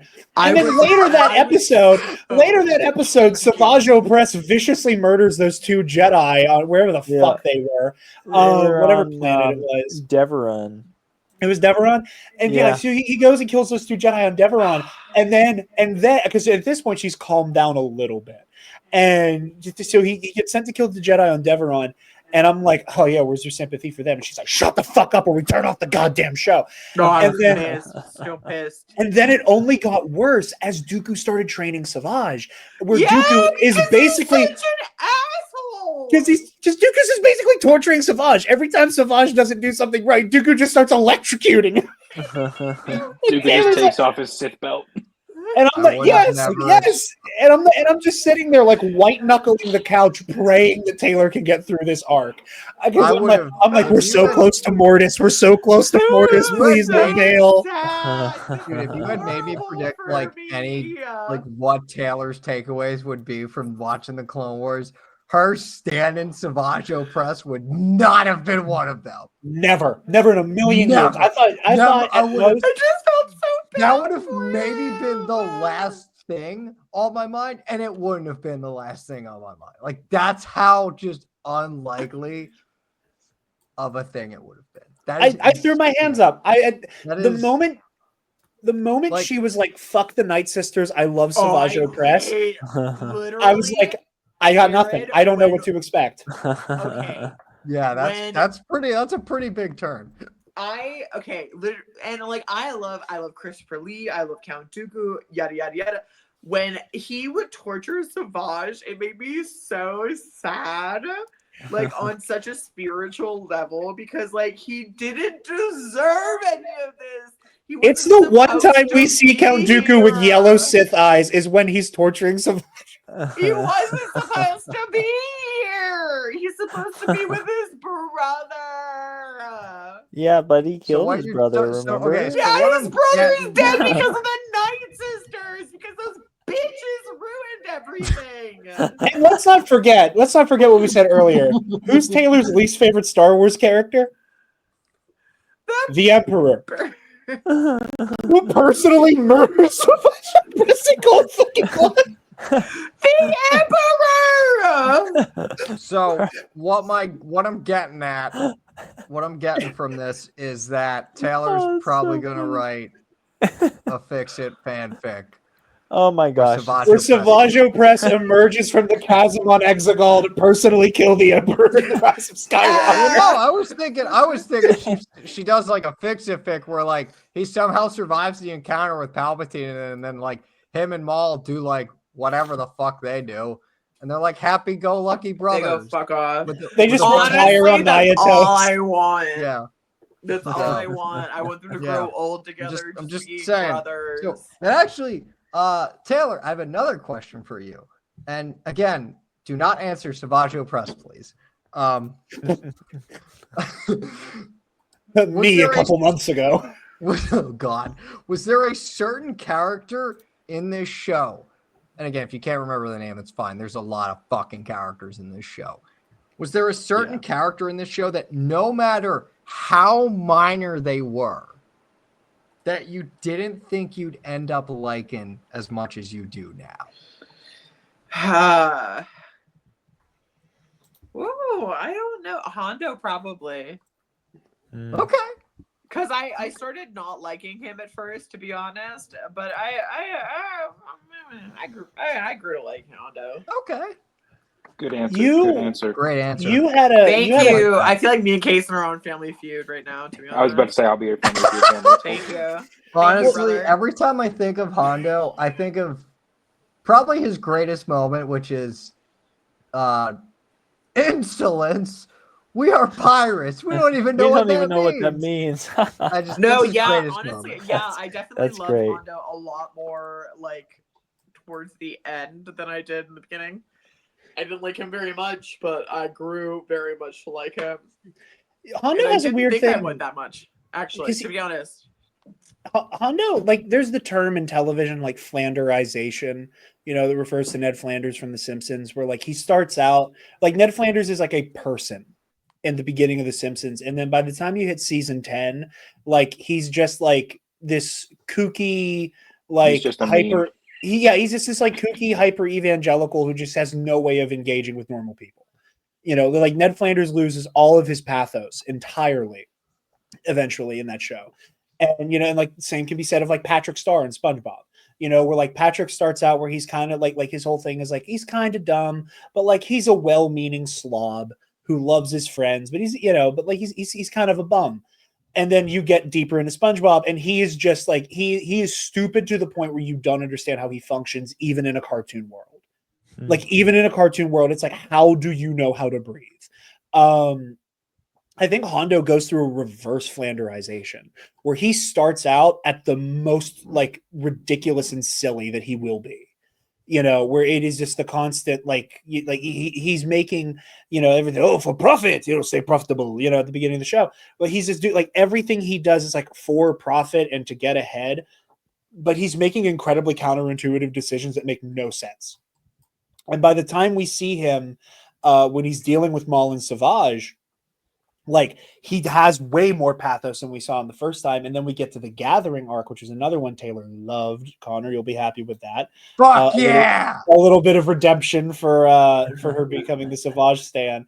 Like she was like Savage really stands whatever. I'm kind of whatever. like Taylor became the fact like that she doesn't like the Night Sisters is what gets me, man. But, Dude, like, I just whatever. hate those bitches. I can't stand them right now, man. But God Taylor, damn it. Taylor had moments where like she was like really emotionally responding to Katuni and Hondo's relationship, and I told her because I kind of they like were rolled out, so cute. and I told her I was like, makes me Hondo so names his new happy. ship in Rebels after her, and she was like, ah. We're like, yeah, I think Hondo's a great answer for that. Before Hondo we're is kind of Charlie. going, what? Hondo is Charlie Day. Yes. I do need to watch Always Sunny because it happens. It in really my is. own Yeah, skin. it really is that like difference from like the I forget what made me say that. behavior, there the was something you behavior guys said. change. It really is. Well, jumping around, kind of related to Connor's question, and then we'll talk about Mortis, because I do want to talk about that, especially with this panel. Related to what you were saying, Taylor, is it okay if I set up the moment we met D. Bradley Baker, and then you can tell the story from there? Absolutely. So, at the most recent Steel City Con in August, our local convention, D. Bradley Baker was there, and I was very excited. Having rewatched the Clone Wars now with her, and getting to watch it with her. And at this point, that week we had just finished the Wrong Jedi arc. We had just finished Ahsoka's trial. Oh boy. We go to meet Dee, and I'm like, "Hey, man, it's a pleasure to meet you." I was like, "I'm actually showing her the Clone Wars right now," and he was like, "Oh," he said, "Oh, that's awesome. Where are you guys in the show?" And I smiled and I said, "Well, we're about to start season 6." And as D. Bradley Baker is signing my autograph, he goes, "Have fun." Yeah, he looks at me and says, "Have fun." And obviously I know that he knows what I know that she doesn't know. I don't know. And we come home from the convention and we're having dinner, and I'm like, "Hey, you can watch season 6 of the Clone Wars, Yeah, like a 2-hour he's like, movie. "Do you want to watch it?" Basically, do you want to watch it? We're going back to the con tomorrow. Do you want to watch kind of like what he was talking about when he said "have fun"? She said, "Yeah." Sure, why not? And I'm giggling to myself. That bad. I was like that meme where it's the guy where it's like, like little fucking sicko in the mirror in the window. Like that was me. Like, Yeah. like that. Like I was that meme because I'm like, oh yeah, you just met D. Bradley Baker. Get ready to watch him act his ass off. Pissed. In one of the most tragic arcs of the Clone Wars. Pissed. And then Taylor, who you had a weird relationship with the clones up to that I've point. always had a weird relationship with the clones because I have a weird relationship with the droids. And like, to be honest, if you view one way, you have to view the other a certain way. And it's like so difficult. So we won't get into that now. I guess that might be a bonus episode. Miss Taylor's thoughts on Complicated feelings the on ethics cloning of the Clone Wars. Us doing an episode on the ethics of the Clone Wars would Video just essays coming soon to TNAP. Coming soon. It would be such a good episode just by itself, I think. So I personally had an issue. Well, I don't even know where it starts. But since the beginning of the show we were watching, I was like, well, why do they give the droids personalities? Like, why do they have, like... Why do droids yelp in pain as they get cut down with a lightsaber? Because they shouldn't, They shouldn't have pain receptors. They shouldn't be like, oh... like the one everybody jokes about with Ventress, or she like force grips him and throws him off of the castle. And it's like, I just got a promotion. Like, why are you yelling in terror as you fall to your death? You're a robot. This is deeply fucked up. I wonder if George thought about this stuff. He probably did, but I think George did not think about this and said, whatever. Like this is the George Lucas who on a whim said that guy's name is Axe Woves. I don't think George thought about it that deep, which is the problem. That's right. I forgot he named Axe Woves. Oh yeah, he would have had to also inversely think about how the clones are treated the exact same way as the droids are. And that fundamentally is bad. Okay. And that was the thing I never understood, because the Jedi make such a point. Which is like the clones for them. The Kaminoans treat the clones like that. The moment the Jedi get the clones, like that, they're like, you are all unique beings within the Force, and you all have your own autonomy, and you are all actual fucking people. You have a presence within the Force. Just because you all look the same does not make you the same within the Force. I feel you all differently within the power of the Force. You are all people. We're just clones, sir, not to me. What Yoda says to them on it's not Rusan, is it? No, Ragosa. Ragosa. no, Ragosa. Yeah, yeah. moon of one of the moons of Ragosa, and then like we're just clones, sir. We're meant to be expendable. And then Plo Koon says, but not to me. That I think was in the Right, malevolence. Abrogado Malevolence, system. Yeah, that's Malevolence Rising. I'm just saying the issue here is that they are expendable.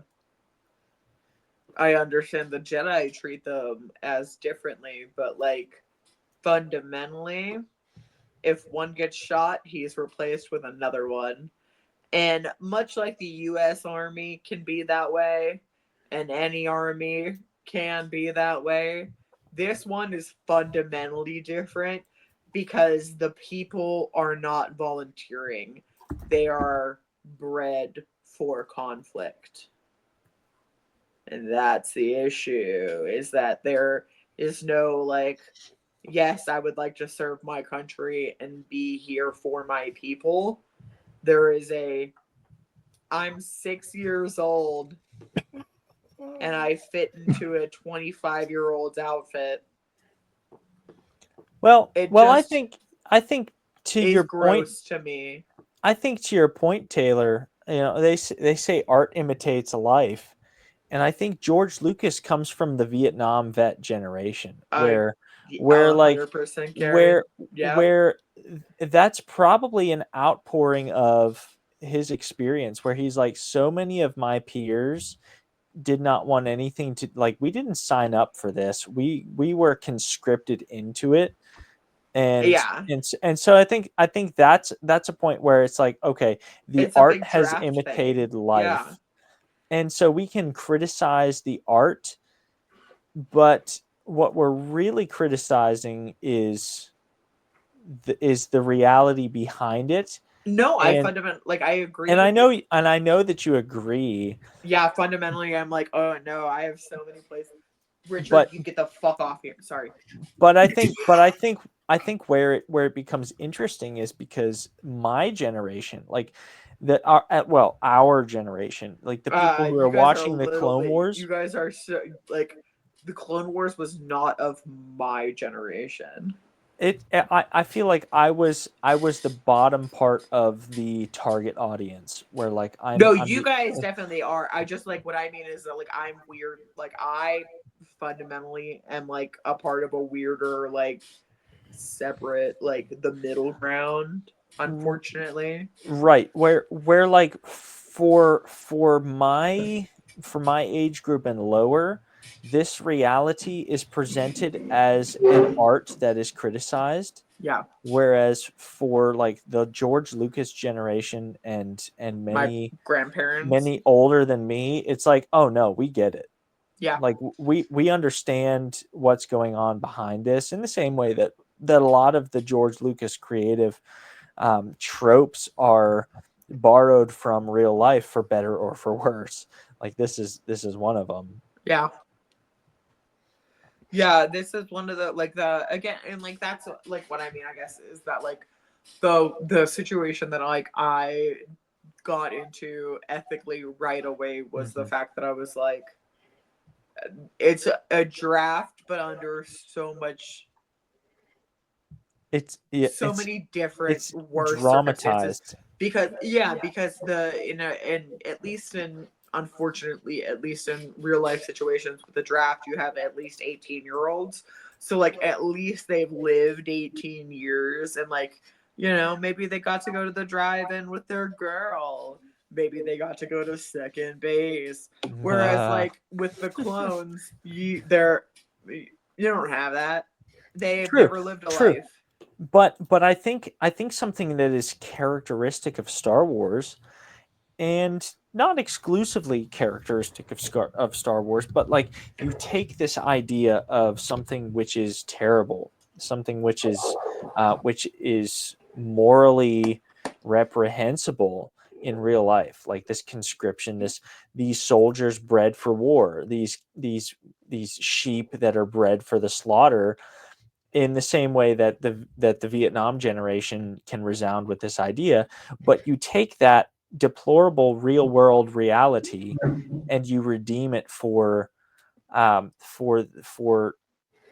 story in a way that helps to alleviate the emotional burden of that. So like you take the clones thing, and we go back to that Plo Koon malevolence bit where it's like, we're just clones, sir. We're meant to be expendable, and he says, but not to Not me, to and me. he means it. Yeah. So No, there that you was so beautiful. The so same there way you Shock have. T is so tender with them. Right, and she does not give up on them. Like, she recognizes the reality that if we are, I think with Shock, it comes from a point of compassion when she says these soldiers are not ready, because she knows that if we send them out onto the battlefield and they're not ready, it is a death sentence, pure and simple. So her saying like they're not ready to go out in combat is not her saying like these are not tip top shape soldiers that are going to win battles for the Republic. She's saying that from a perspective of, if we send them out before they're ready, they might as well just go to the firing squad, Yeah. because they cannot hope to survive Yeah. in a combat situation. So for Shock, for Plo, for Yoda, for like 95+% of the Jedi Not Pong Order, Crow. right? Well, no. Hold that thought. But for like 95+% of the Jedi Order, the reality, the unfortunate reality of like people being conscripted into service without really wanting to do that, which is a holdover from the Lucas generation, is redeemed in a thematic way where it's like, no, you aren't just people who have been conscripted for service. Like, you are valuable to me. So, yeah. And I think there's a really dark reflection of all of that gets back to the horrors of war in that way. Like coming back to what we were talking about with like the fives and the inhibitor chip arc. Like God, that was horrible for Taylor. like it was the beginnings of seeing those first instances of like how horrific the Order 66 programming is. Yeah. Like that, like I remember. I mean, The it's just face. sorry to interrupt No, you're good. real quick, but that's like, speaking of the Vietnam generation, that's Yeah. like taking every soldier drafted in Vietnam and making them all complicit in the My Lai massacre. It's like, it's Yes. unthinkably horrible. But like also that is in context very, unfortunately, different levels of bad, but still in this context, killing your superior officers, killing the Jedi, killing people who did not deserve it. There is such a the criminal, like there is a criminal aspect of it, much like very specific instances of the Vietnam War. There are instances of criminal behavior outside of the war effort that like was condoned, not necessarily directly by the US military, but indirectly 100 times over. And Order 66 is very much a similar, like, I'm working on orders. This isn't, I didn't choose to do this. Good soldiers follow orders. And there are very, they're across time, across continents, across armies, across decades and centuries, there are warlords and armies who choose to do instances of violence specifically like this in order to gain the upper hand against like their enemies, the Genghis Khans, the situations where you're looking at people who are trying to dominate not just across, in this case, universes, galaxies, planets, blah blah blah blah, but like in our terms, continents and countries and everything like that. You have people who Got a are couple of trying. those going on right now. You have people who are trying to dominate that conversation with force or other means, and there are instances of people who did not mean to be a part of anything at all, who unfortunately end up as the front line, as the, crosshairs, as the, the people who are on the ground, who didn't necessarily mean for any of this to get this far, but that's just not their choice. I mean, and going to what you, so much of that, like I remember the face you made that, like, and obviously we had the shot of the orders of the Chip arc, and then the chaser of like Mace Windu and Jar Jar going on an adventure, and Yeah, your other face where you found out that Jar Jar had a girlfriend, and like can't wait to get into the specific Twitter questions. Like the Sifo-Dyas arc and like the Yoda midi-chlorian afterlife stuff. But like I remember the face you made when you heard that like the nightmares can finally stop.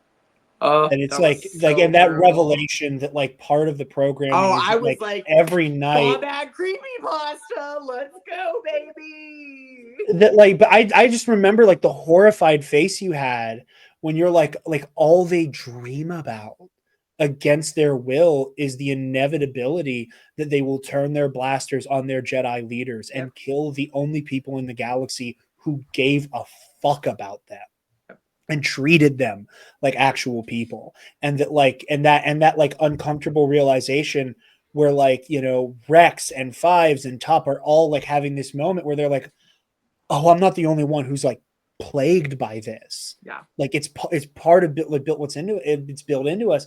Like whenever we got to see Jamandal or Taylor, like you got emotional where he's like, find fives.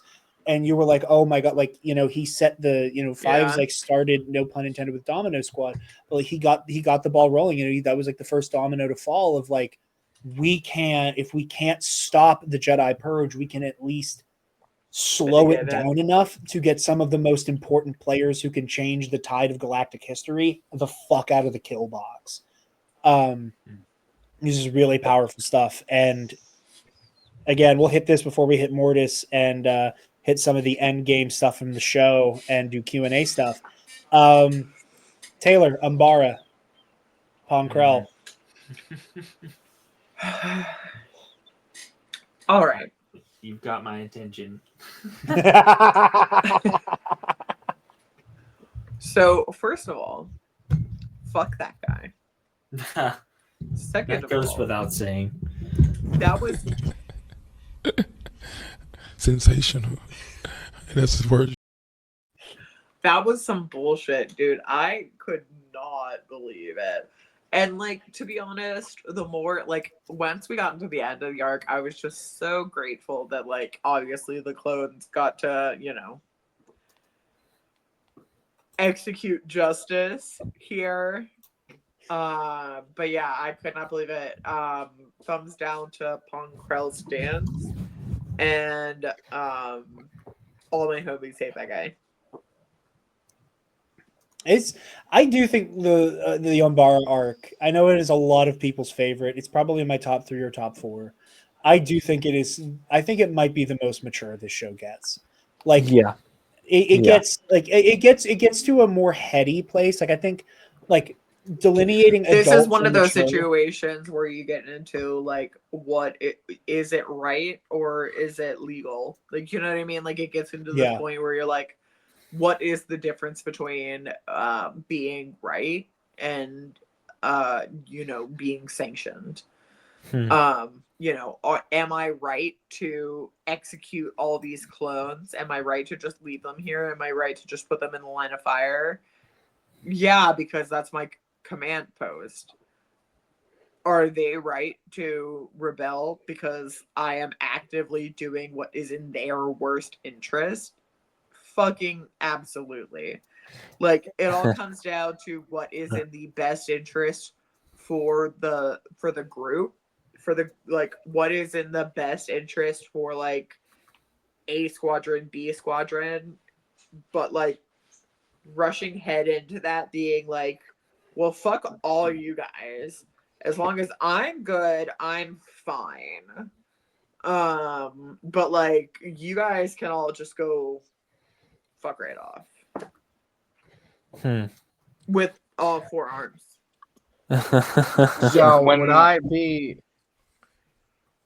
would you say okay, because that actually kind of leads into another question I had for you, Taylor. Which arc would you say sort of resonated with you the most? Oh, I don't know. I feel like, Let's to go. be honest, it's like I feel like Jared would know better because he was there It's watching me definitely- watch this. He was on the I mean, front. I mean, yeah, that was my job, was watch her watch it. I mean, obviously, you know, the first Night Sister arc got a very big reaction out of her because I was very much in trouble for the day. Dude, I was screaming. I would say like you screaming. I was like, we were at home, like it was all like Sunday, dude. Like right? Yeah, It Sunday was morning. like a full Sunday.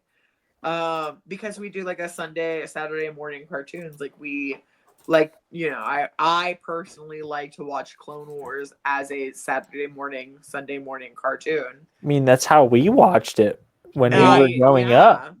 And so I was, you know, doing that. And then I was fucking. I'm like looking at every portion of the greater room I'm in, and I'm like, I was yelling at him from there. I was yelling at him from there. I was yelling at him from over there. Yeah, I was yelling at him from up by the TV. I was yelling at him from further in the kitchen. Like, I was so fucking mad because I truly, like, he was telling me how much I was going to like this and how much I was going to enjoy it and how fun it was going to be. And I'm like, oh yeah, burn towns get money. And then it was the most traumatizing thing I've ever seen on a cartoon in my life. Okay, I should probably. I feel like I should kid probably. show. Amend, Just remember that I feel it's like a I should kid probably show. amend my question. It is. was gonna say, yeah, I think that like I said, Night Sister arc got that big reaction, but I do think it was the chips. I do think it was the chips. I think watching you. Let me amend the question. What arc resonated with you positively? Oh, I don't know. Oh, it was Yoda arc. It was. I did like the that. Bills. Yeah. I like that. Is that Let's the one go. With the mystical bullshit? Yeah. Yeah, I love dude, that. that's my favorite I love arc. that. I love that shit so much. Yeah, you went crazy for like all And of Jared like the was full like, I don't think you're spirituality. gonna like it. I'm not sure if this is gonna be for you. And I was The thing like, I no, love I'm about so this into this, dude. episode the most is the fact that like it has flipped all of my preconceived notions about like, oh, I wonder if Taylor will like this arc over this arc, and she's just like, nah, fuck y'all. I'm an agent of chaos. Well, yeah. The reason I wasn't 100% sure if you'd like the Force Priestess arc, with like Yoda and the midi-chlorians and everything, was that like you did not like you liked the Mortis arc a lot, and you were super invested in it, especially when I was like explaining its connections to the Ahsoka show. At least its potential connections. Oh to the yeah, Ahsoka show. I loved that girl. She was hot. The daughter. I liked her a lot. She was dope. But you were like, but you didn't have like a big pop for the Mortis stuff, which I didn't expect you to. Literally So going into we were playing, I was like Smash.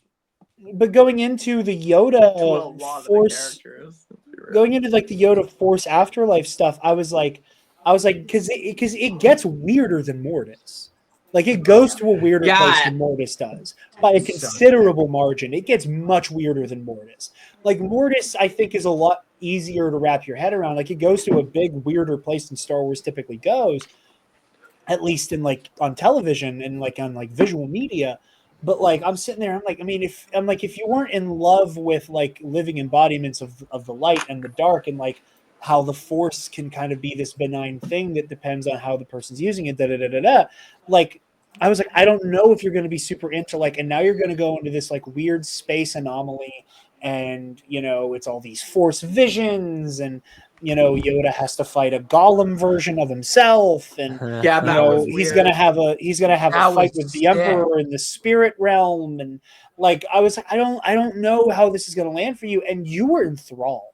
Yeah, I was like, You were this is absolutely dope. enthralled by that. And it Because doesn't that was hurt. my thing. I was like, listen, the weirder we go, out the gate, the more I can be like, yeah, I can get down with this. I feel like the where fact we, that it was where we because lay it was the Yoda. bar really depends on how far I can be like, all right, I can get down with this. Immediately, the first time you watch Lord of the Rings from the first movie, you're like, okay, here's the bar. I can, no matter what happens, as long as it's under that bar, I'm so down. And then you get into the next movie and you're like, okay, the bar has raised a little bit more. And you're like, dude, you just no reminded matter me. what, My top as long two. as it's under there, I am so down with this, everything that happens. Quick sidebar: my top two openings in movies, well, not top two, but two of my favorites: Toy Story 2, Yes, such a good movie. and The Fellowship of the Ring. Both bangers. Amazing movies. I used to fantastic. I actually have a weird indent on my pointer finger from where I used to have the One Ring. Let's go. That I used to wear as a teenager because I was just that cool. Let's and go. I wore it for 6 years, and it permanently indented my finger. All right, as we begin to round out this conversation, kind of a behemoth episode, but I know apparently people like that type of thing, so whatever. Taylor, you were in a very privileged position watching the Clone Wars. Because you see, for us, we got the Wrong Jedi arc, which was also funny because Taylor quite liked Barra Sophie, and I was like, ha, I did. ha, ha. And your opinion on her did not change very much, which Absolutely, no, it didn't. She was right. That's a take. That is a take. Thank you for dropping that bomb on us at 2 hours in, where we do not have time for me to challenge you on that, and for me to go full Jedi apologist. But so you had the privilege of not only being able to finish The Wrong Jedi, you didn't have to go through the anguish of hearing that the Clone Wars was canceled. No. But you didn't get to have the elation of her getting 12 more episodes on Netflix. Correct. And then you did not have to then wait damn near a decade to finish the story, as one Cody Rhodes would say. I didn't. I actually watched it all within the same weekend. Yeah. So we won't spend too much time for you. Yes, we're all very happy for you. Thank you. Glad that you didn't go through what we went through. Suffer plebeians. I'm glad. My favorite portion of Star Wars is the original trilogy, and I didn't have to wait at all for that to come out because I was already born. Yeah. You didn't have to sit through 3 years of is Vader telling the truth. I would have killed myself, if I lived out at the time. But thank God the internet was not available. Yes. Taylor, Siege of Mandalore. Yeah. And also, you also becoming a Darth Maul stan. To be honest, smash. So honestly, I'm not even surprised at this point. Couldn't help myself. On that it was note, a little bit of an accident. I'd take that over the droid. Who, Grievous? No, the Smash Maul, rather than the sexy droid from Outlaws. Oh, ND5. Yeah. I feel like that's more excusable than the sexy droid, in my opinion. Smash Maul, Smash Grievous. Anyway, so I would more unhinged than ND5. More unhinged than ND5 for a smash on General Grievous. It's all unhinged, man. Oh man. So to be honest, the Siege of Mandalore was pretty dope. I enjoyed it very much. Are we in agreement? Best fight in the Clone Wars? Oh, 100%, because I clocked immediately that was Ray Park. Immediately. I was like, he's not been drinking. Well, it just I think pretty much anybody who watches a substantial amount of Clone Wars, when they see that fight, they say, okay, something's very different about this. Like, just the mechanics of it are very different. And Dude, I have so to rewatch it because it felt so goddamn like too smooth. it And I was didn't too like smooth. it. It was too smooth in the very best way. Like, it was all the best parts of a live action fight with all of the graphic benefits of having a CG fight. You know, like the graphics are super smooth, but the movements are so natural, which is what I think made that fight just so compelling. And that's what I told Taylor. Because it was so like the fight itself was so beautifully done. That it was an absolute like it was a stunner. It really was. Because I love so like there's so much I love about it, you know, like for me, and I'd said to Taylor throughout the show and like all of the lightsaber duels, I was like, you know, I don't think the fight choreography in the Clone Wars, not counting the Siege of Mandalore, I don't think it's bad, but like it's so floaty. It is so floaty. Like I will never ever. The one thing I dislike is that like everybody's way too acrobatic, and not in like a oh they're doing flips and shit prequel Haiti kind of way. Like I don't like seeing Count Dooku do like a double corkscrew. It just feels wrong. I don't like it. I don't like his little butterfly flip when they fight on Obadiah. I think it looks silly, and that's the only part of that fight I dislike. But like that floatiness fucking vanishes when you you have the Ray Park mocap, and I can't remember the name of the mocap artist. It literally fought was on so Ahsoka. beautiful. It was so beautiful. It's incredible, and like, and then also you get that payoff, you know, where like again the beauty of it happening concurrently with Revenge of the Sith, of that revelation that like, you know, we all think we have Darth Maul pegged for like, oh, this is all an elaborate scheme to kill Obi-Wan. And when you get that moment where it's like, this is not like fuck Obi-Wan, I need to kill Skywalker. This is all about putting down Anakin because I know what's about to happen. And like I remember Taylor, like her moment of like, oh, Darth Maul could have saved the galaxy. You know, she muted herself, but she's laughing. But you know, like all of that is just so incredible, and then the tragedy of it all. You know, like it was because Taylor again had heard Darth all Maul the hype. was so right, and if he would have like succeeded, he would have literally saved the galaxy. So sorry to everybody else, but like Darth Maul was right. But like you also because I remember because Darth Maul and Savage Opress would have fucking saved the galaxy. Let me tell you right now. But I had told Taylor before, I was like, yeah, like the cool thing about Siege of Mandalore is it's happening at the same time as Revenge of the Sith. And I don't think you realized how literal I was when I said it. Because I think you thought I meant like they're happening roughly next to each other. No, I knew you meant that they were happening at the like I knew you like were very literal. I knew you meant that they were happening at the same time. I just didn't I didn't expect to get like the same beats.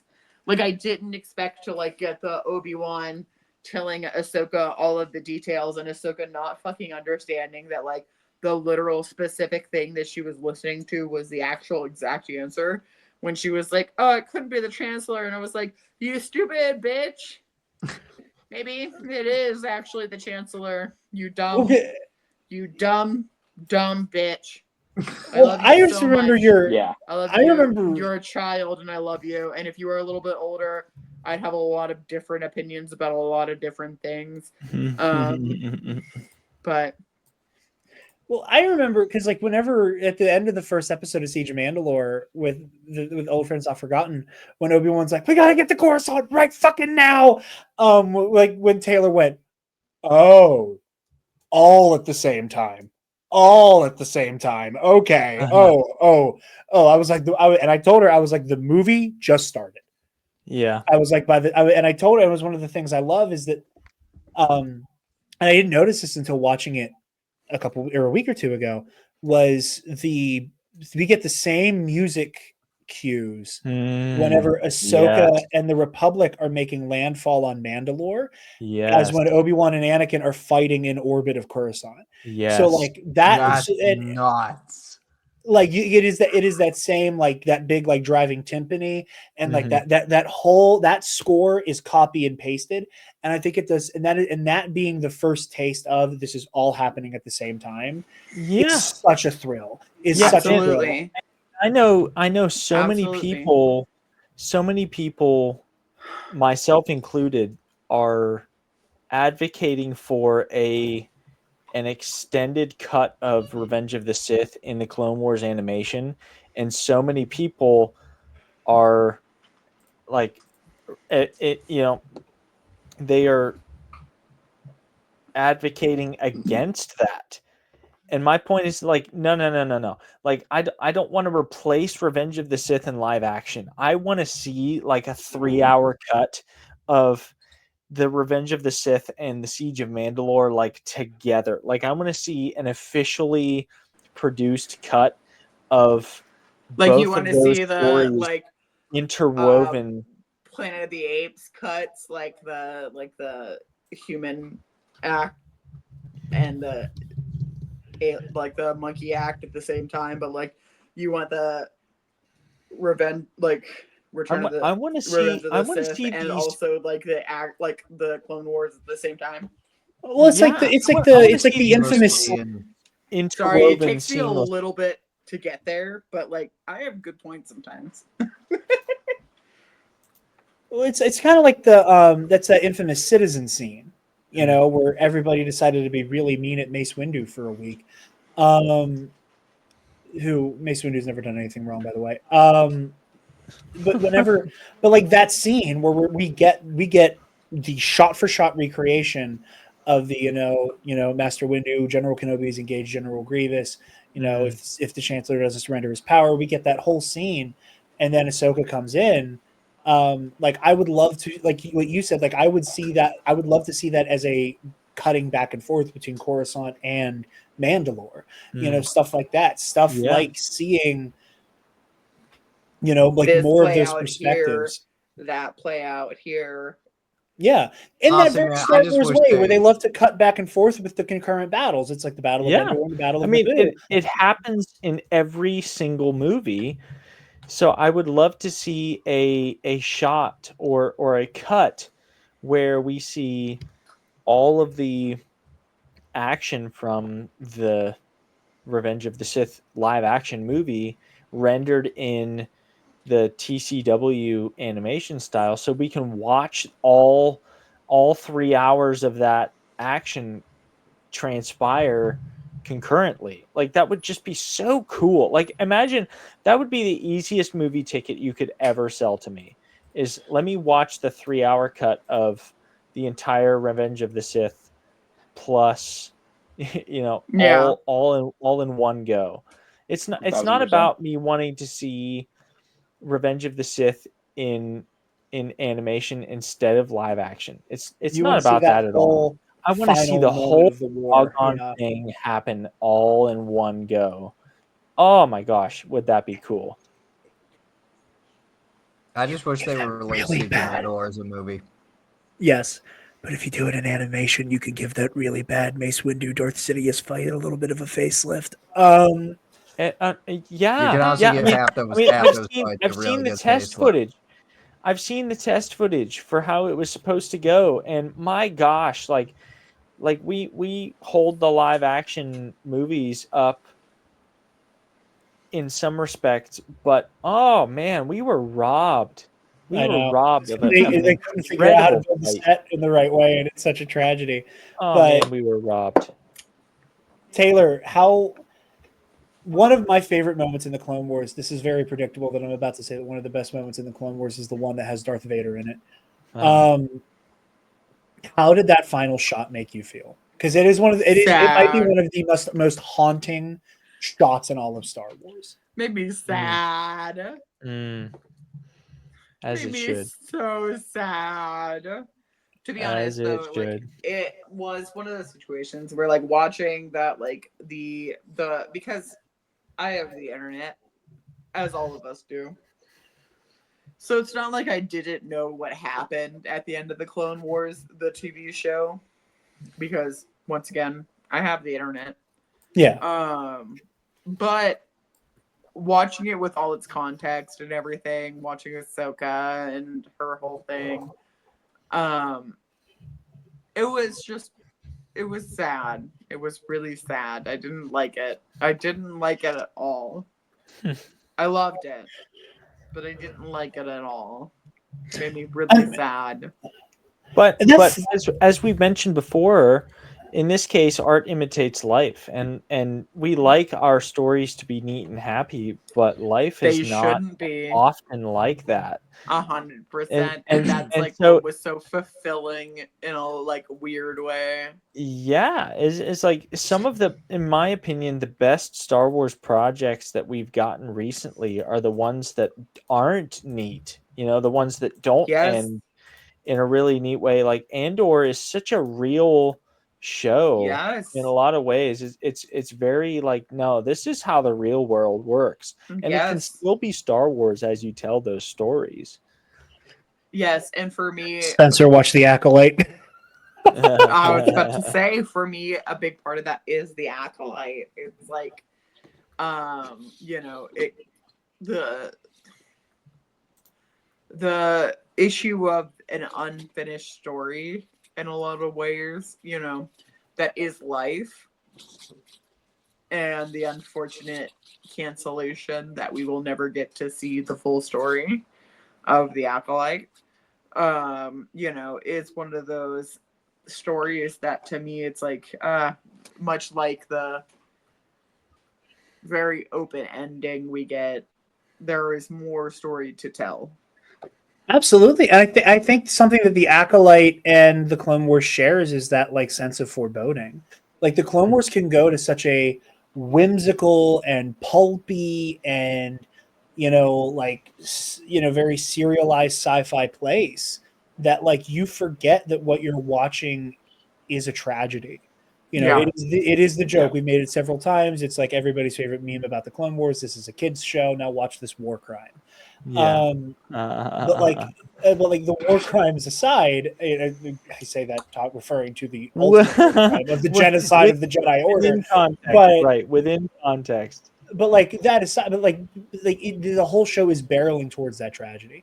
And for me, like those are my favorite episodes. It is the Chips. It is the Siege yeah, of Mandalore. You know, it is the Sifo Dyas episode and it is the Acolyte where it's like, look at all of these times we were a hair away from preventing this calamity. We were a hair away from the Empire taking hold. And if this one thing would have gone a little bit more to the left or a little bit more to the right or a little bit further, we could have prevented the deaths of billions. Billions of lives could have been saved. Yep. You know, like thousands of Jedi, everybody on Alderaan, everybody who died during Project or Operation Cinder. Like, you know, like we'd be here for days if we listed all of the atrocities committed by the Empire. But like so many of them could have been prevented if Fives had been able to just speak a little bit longer before getting shot. You know, as tragic as it is to say, like if Maul had a shot at Anakin, you know, like if Ahsoka were in the room, you know, I think it's a nice little bookend here. We were talking about, you know, could Qui-Gon have pulled Dooku from the brink? yeah, I think he would have had a chance, and I think Ahsoka would have had a better chance at pulling Anakin back by the nape of his neck and gone, "What in the fuck are you doing?" That's Yeah, one of You the things I know, was and I gonna say think because I like think that's a fair pushback to what I said earlier. Is that like just in the same way that Qui-Gon could have had a way of getting through to Anakin in the way that nobody else could do, even Obi-Wan, as well-meaning as he was, it's possible that he could have been that voice for Qui-Gon, and it's also possible that Ahsoka, if she had not left, could have been that same voice for Anakin, instead of like, oh, master, it's been a while and things are kind of awkward and I'm gonna go save the chancellor now, and okay, well, what about the people of Mandalore? Like, yeah, instead of that, we get potentially a very different, I mean, it's been known to yeah. happen. I mean, think of the No, Children of the yeah, Force episode where they're on Mustafar and Ahsoka calls him out. She says, "Patience, master." Like she screams out and then kind of remembers her place, and she's like, "Patience, master." Like, and he says, "You're right. Like, we got to take this one slow." Yeah, I think absolutely. I cut you off, Kason. Did I? Yeah, you're Kason. good. I know I said Kason. The No, you're good. his Star Wars Um, title. It's a Star Wars version. Yeah, right, the Your- Star your Wars name moniker. your name is Star Wars moniker enough as it is, Right. but I made it. Kason. No, I like it. Anyway, sorry. No, but yeah, what I was gonna say is like you get in the final season, like right before the Siege of Mandalore, like you get that moment where Ahsoka comes back and Anakin's like, "Hey, like I got your lightsabers for you, dude." Like super cool, wholesome moment. And you're like, "Oh my god!" Even though I know what's about to happen, Mm. maybe it won't. Maybe it doesn't. Maybe that's the key, because she comes back That's and my it's like, toxic oh, trait. It's like I keep seeing people yeah, that are like, you watch it my and you're like, toxic trait is rewatching Revenge of the Sith, and it's maybe he like won't do it it this doesn't time. maybe it doesn't happen again. It's like, yeah, Yeah, you know it happens every that's what time, but you get that fanfic's moment where you're like, for. maybe. No, absolutely. And I remember, and I said that to Taylor, like again in that moment where it's like, oh my god, the movie's happening, and I'm like, yeah, like this is the last time Ahsoka Tano will lay eyes on Anakin Skywalker. Yeah. The next Yeah. time she will see him, that is Darth fucking Vader, and there are scraps of Anakin Skywalker in there, but like again, like I told her, I was like, I was like, take a good look at him. This is the same guy who in about 2 hours is going to murder Count Dooku in cold blood. Yep. This is the same guy who's going to be an accessory to the murder of Mace Windu and then carry out one of the ultimate atrocities of the galaxy. He says, Like, and "Hi, that is, Snips. Bye, Snips. I'm off to become Space Hitler," and then Hi. just dips. yeah, and like it is so heartbreaking. I'm off to like, go commit so many war crimes. Yeah, like the annihilation of the Jedi, and and I think one of the other things, Spencer, you mentioned the Obi-Wan Anakin relationship. Taylor you made such a great fucking point, and I love the way I can't remember the exact way you phrased it, but I love the way you said it. Where that moment where Bo-Katan tries to play the Satine card when they're in the war room, and she's like, "I thought my sister meant something to you," and Obi-Wan's like, "She meant everything to me, but I can't put the fact that we are about to win the war on the back burner so that I can avenge her."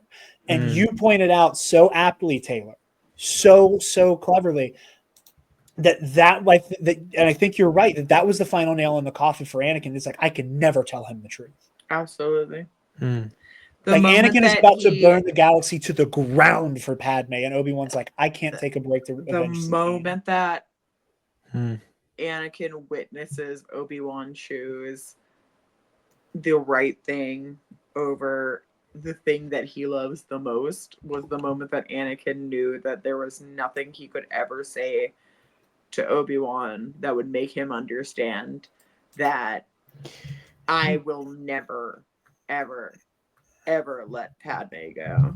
And I'm sorry that you don't understand that in the exact same way. But like, by that same token, though, I think if anyone in the Jedi Order at Anakin's point could have understood what he was feeling, it was Obi-Wan. I mean, I think that's both things are true. I completely agree. Like both things are true at the same time. Because Anakin knew that looking at Obi-Wan, knowing how he felt and still seeing his detachment, that was Anakin understanding we are never going to see each other eye to eye on this. Exactly. Because you can let go and I will never. We both hold so closely to the bonds that we have formed, but you can let go of it so much more easily. Or maybe I shouldn't say easily, but you can let go of it. You can with the determination of a Jedi. Yeah. In a way you that can let go, and I will never. Exactly. And that's like, such a great it's a heartbreaker because it really is. It's the moment that Anakin looks at Obi-Wan and he's like, oh, It's like you So get it, I but you have won't no get it. one. Yeah, you will Because get it, but you will never get it. I can tell you until I'm blue in the face that I will do everything for her. But you will look at me and understand that no matter how blue in the face I am, you would still let her die Yeah, and it's one of my favorite moments in the Revenge of the Sith to novel. save the. Yeah, like you would still let her die to save the world, and Yeah, I will never, ever, ever let her go. well, it's one of my favorite moments in the Revenge of the Sith novelization.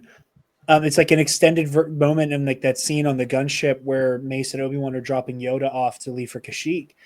And Yoda's like, if you could end the war tomorrow and it cost me my life, Obi-Wan, would you let me die? And Obi-Wan's like, in a heartbeat. And Yoda's like, yeah, and you know damn well I'd do that if it was your life on the line. I would mourn you and I would rejoice for your joining of the Force and it would break my heart. But like, if I could end the war tomorrow and it cost you your life, I'd do it. And then Yoda goes, but could you do it for Skywalker? And Obi-Wan's Yeah. like, and then he goes, and would Skywalker do it with you? Would Skywalker do it if it was your life on the line? And Obi-Wan was like, you and I both know that the answer is no. We both know that Anakin could never do that. Yeah. And I think a longer conversation would be had around the answer of, is that the right choice? Yeah. Like it's not if the right we don't trade choice, lives, I Captain. don't know if it anybody seems could ever. it seems like with Star Wars, so often we get this theme like it is not worth it to chance your life for the saving of potentially many. Like, I mean, we saw that in episode 8, like Rose Tico coming in to like she comes in to save Finn's life, even though there's a possibility that by letting him sacrifice himself, that everybody else was saved. everybody It was else not gonna could work. potentially have been saved. And so we But get this no, this yeah. Not gonna iconic work. one liner, we don't win by sacrificing, or destroying what we hate, we win by saving what we love. It's like, okay, but My boy was gonna get cooked. There's no way. This is a huge thing, and Spencer, he I was gonna fully get cooked. And this is where I think at times Star Wars is incredibly courageous in tackling these issues, but sometimes falls a little bit short of tackling the issue directly. Like you mentioned the novelization tackling that issue, and it does so directly in a way that I don't think that TCW does. So for me, there is a huge differential between what is good for the few versus the many. And there is a very specific ancient Greek tale from the Odyssey that like you hit a wall sometimes with your crew, right? Sometimes the group is making very fucking bad decisions and you have to be like, maybe I have to let them go to be right, to get home, to solve the problem. I have to be like, maybe I am right to let them go. And I think in a lot of ways for Anakin, that hits very home, like that hits so close to home because at the end of the day, Darth Vader arises from the fact that he wanted to save Padme. And like for Odysseus, it's Penelope. And like, I will do anything as long as I go home to Penelope.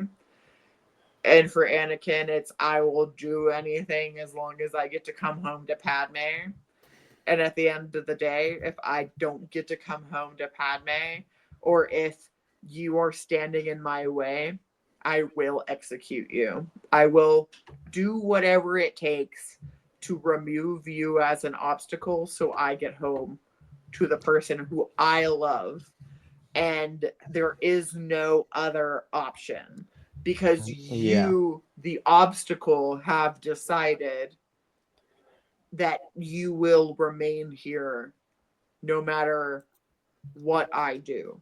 And Which if is I have to go through you to get to her, I will do that 1,000 times over.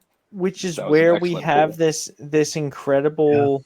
this incredible tension between Anakin being the imperfect expression of the Jedi Order, where according to the Jedi Order, the right thing to do would be to give To up let her go. your own selfish desires for the betterment of the galaxy, and yet the galaxy has chosen him to be the one who will bring the balance, imperfectly or not. You can Abs- argue that all day. So it's just like, okay, so which is the higher good?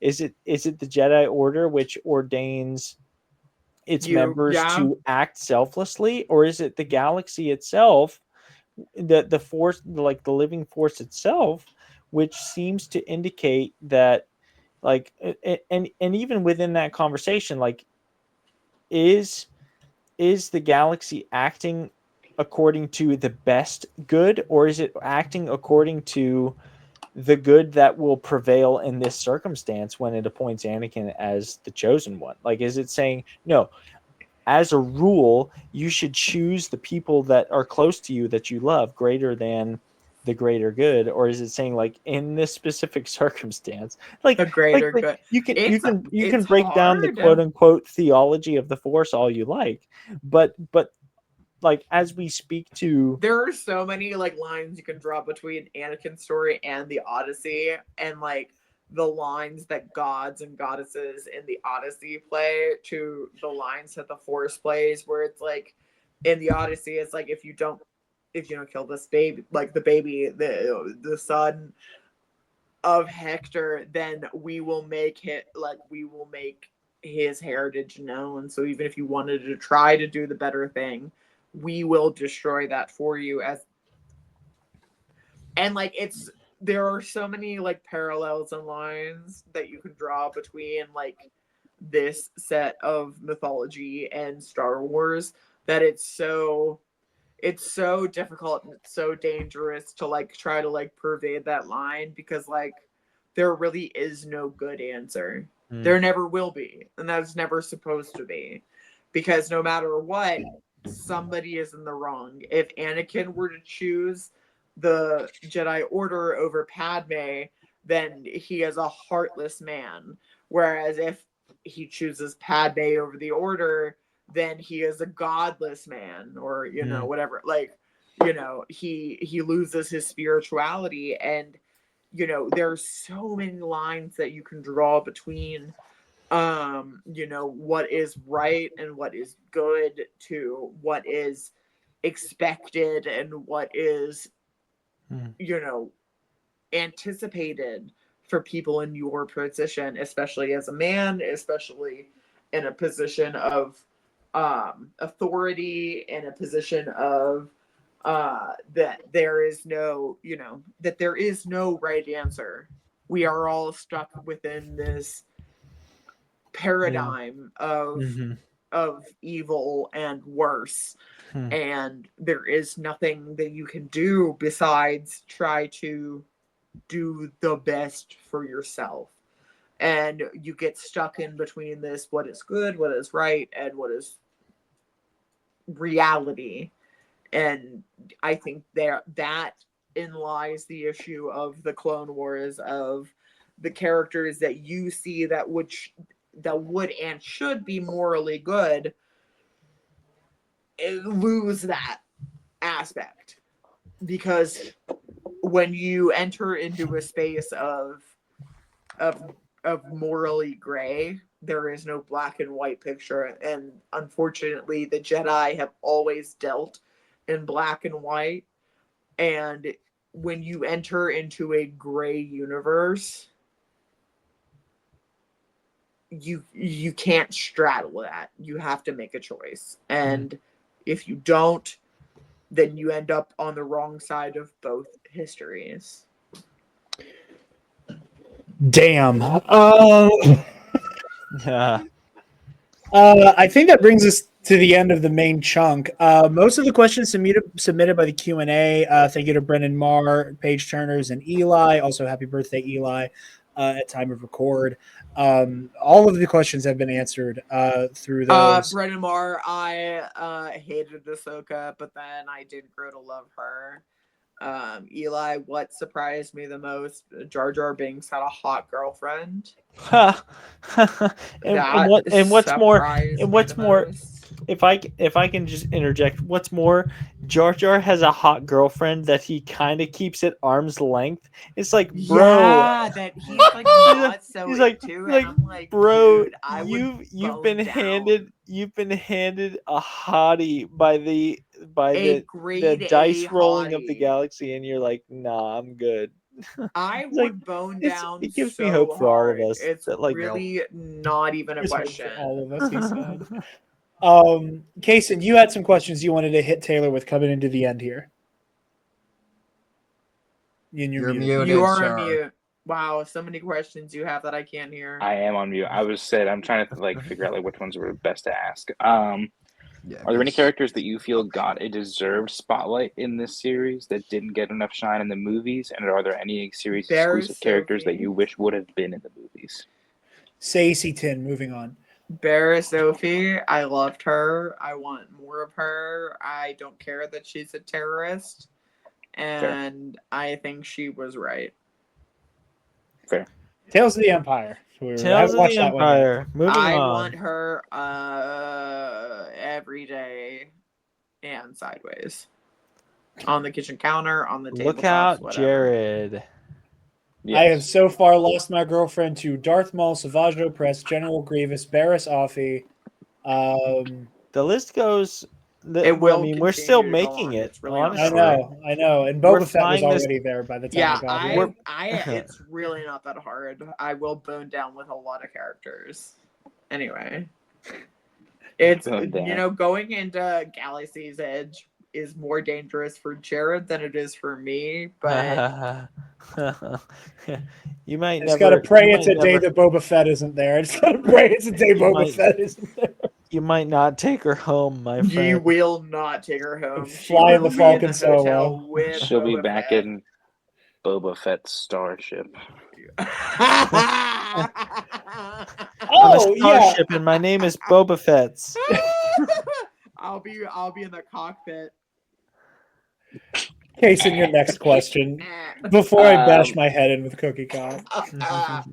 Have you watched any of the like Order 66 Siege of Mandalore like supercut things on YouTube at all?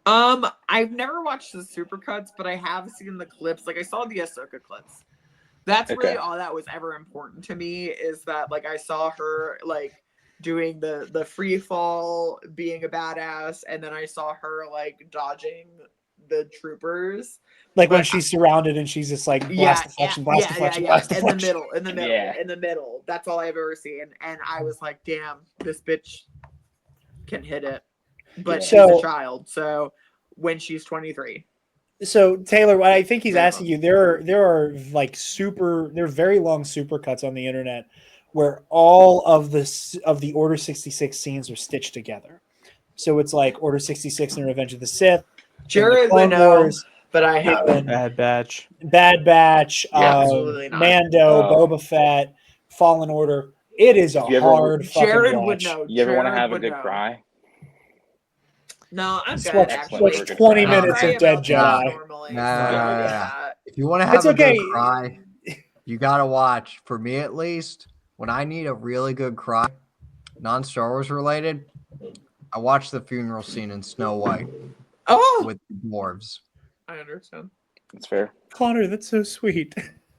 I get it. It Glenn. kills me every time, man. It That- fucking When I Connor- was a kid, my mom won the Snow White Diamond. Like, dude, edition that from the a scene, radio like, I can't even station, talk and about it, but just truly is. like Grumpy showing all that emotion Yeah. kills me.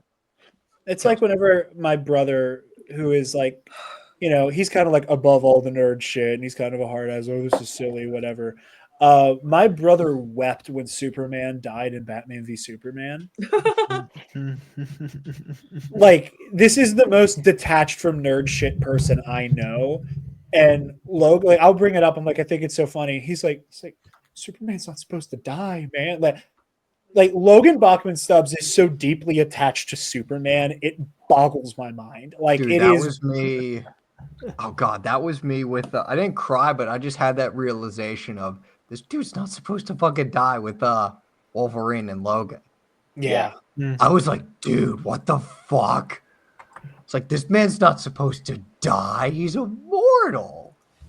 And I just was like, Jason, sorry. Rest of my questions were already answered. Cool. Oh, Taylor, one last thing. And Spencer, do you have any other questions? I mean, I think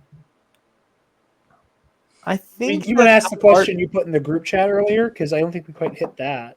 I mean, it was hinted at, but I don't know that it was outright asked. So I'll go ahead and ask it. Okay, Taylor, I'm ready. what episode or arc of the Clone Wars do you think most encapsulates the spirit of the show? If you were to boil all of the series down into one episode or one arc, what would best describe, like, if you were going to show somebody that has never seen the show one Spencer's arc doing or last song episode. standing at Taylor. Yeah, I'm doing LSS at you. Are you Charles or Cole? Or I'm for sure Cole. I'm for sure. I'll happily be your Charles. The fives. The Chips? Yeah, I think that's what I would go with. Because personally, that was the most fucking deeply impactful for me. Because it was bananas. And I was so here for it. I think I think that's a great answer. That's a good answer because it encapsulates it's everything. Yeah, individuality of the clones, like the connivingness of Sidious behind it all. Yes. The fact that they were everybody, the layers fucking close to exactly figuring it out. I was so pissed. Let me tell y'all. Fucking close. Because I was like, again, I don't care if I sound like a psycho. I'm going to say the thing. Right? I don't care if all my homies don't believe Palpatine, Senator fucking Palpatine is a bad guy. I think he's a bad guy, everybody. I really do. I think he's wrong. I think there is bad things there. He gives me bad vibes. And like, as a woman, that is very strong. So like, I know that like other bitches I would know in the Star Wars universe would be like, oh, he gives you bad vibes. We definitely won't be in a room alone with him. And that's all I really could ask for. Because and when Fives was in a room alone with him, Fives ended up getting shot in the chest. So. Truly, I could never. See, I'm right. Anyway, I could never ever like let another bitch be alone with that guy. Like this would be like one of those situations where like in the sequels where they're like in the casino and everybody's having a good time. I would go to the bathroom with my friend to make sure that she doesn't accidentally get kidnapped by that guy. Right. Miss Taylor's buying billboards on Coruscant. Ooh, baby. Being like, Miss Taylor has little like pull away tabs in the bathroom of every bar that says, if you feel uncomfortable or like if you're doing something against your will, please call this number. And like it redirects to me and to my droid army. Also pack and heat. Oh, you better believe it. My droid army and me are here to save all the women, okay? From Palpatine. Love that. Say no more. Say no more. No, I agree with you 100%. Like you said, like it's the complex, plight of the clones. It's the tragedy of I lost we all the know plot really early on in that thing I was saying. The character. The whole point of the show. Yeah. The whole point of the show is so that they can humanize the clones and then be like, oh, remember how we made you love them for the past Remember how many episodes? They killed all the Jedi? go Fuck yourself. You remember how they did that I thing that do. we all I remember hated? that. Ooh. Yeah. Guess what? We're gonna remind you of Oh, that yeah. again. Yeah. Taylor, one last kind of fun question. I had a joke question that was originally engineered for you to freak the fuck out on me, which was, does the Clone Wars make you accept or buy less Palpatine's grand conspiracies? We're 2.5 hours in. I'm not going to do that. I hate one that guy. little- All my homies hate that guy. He sucks, and his plan is stupid, and I hate him. And episode 9 is bad. Sorry, everybody who liked it. You guys can kiss my ass.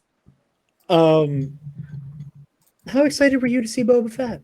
And did you know he was in the show? Boba Fett. I love Boba Fett. Now, do I love baby Boba Fett? Not really, because he's not hot or so not really What for the me. fuck? But Fair.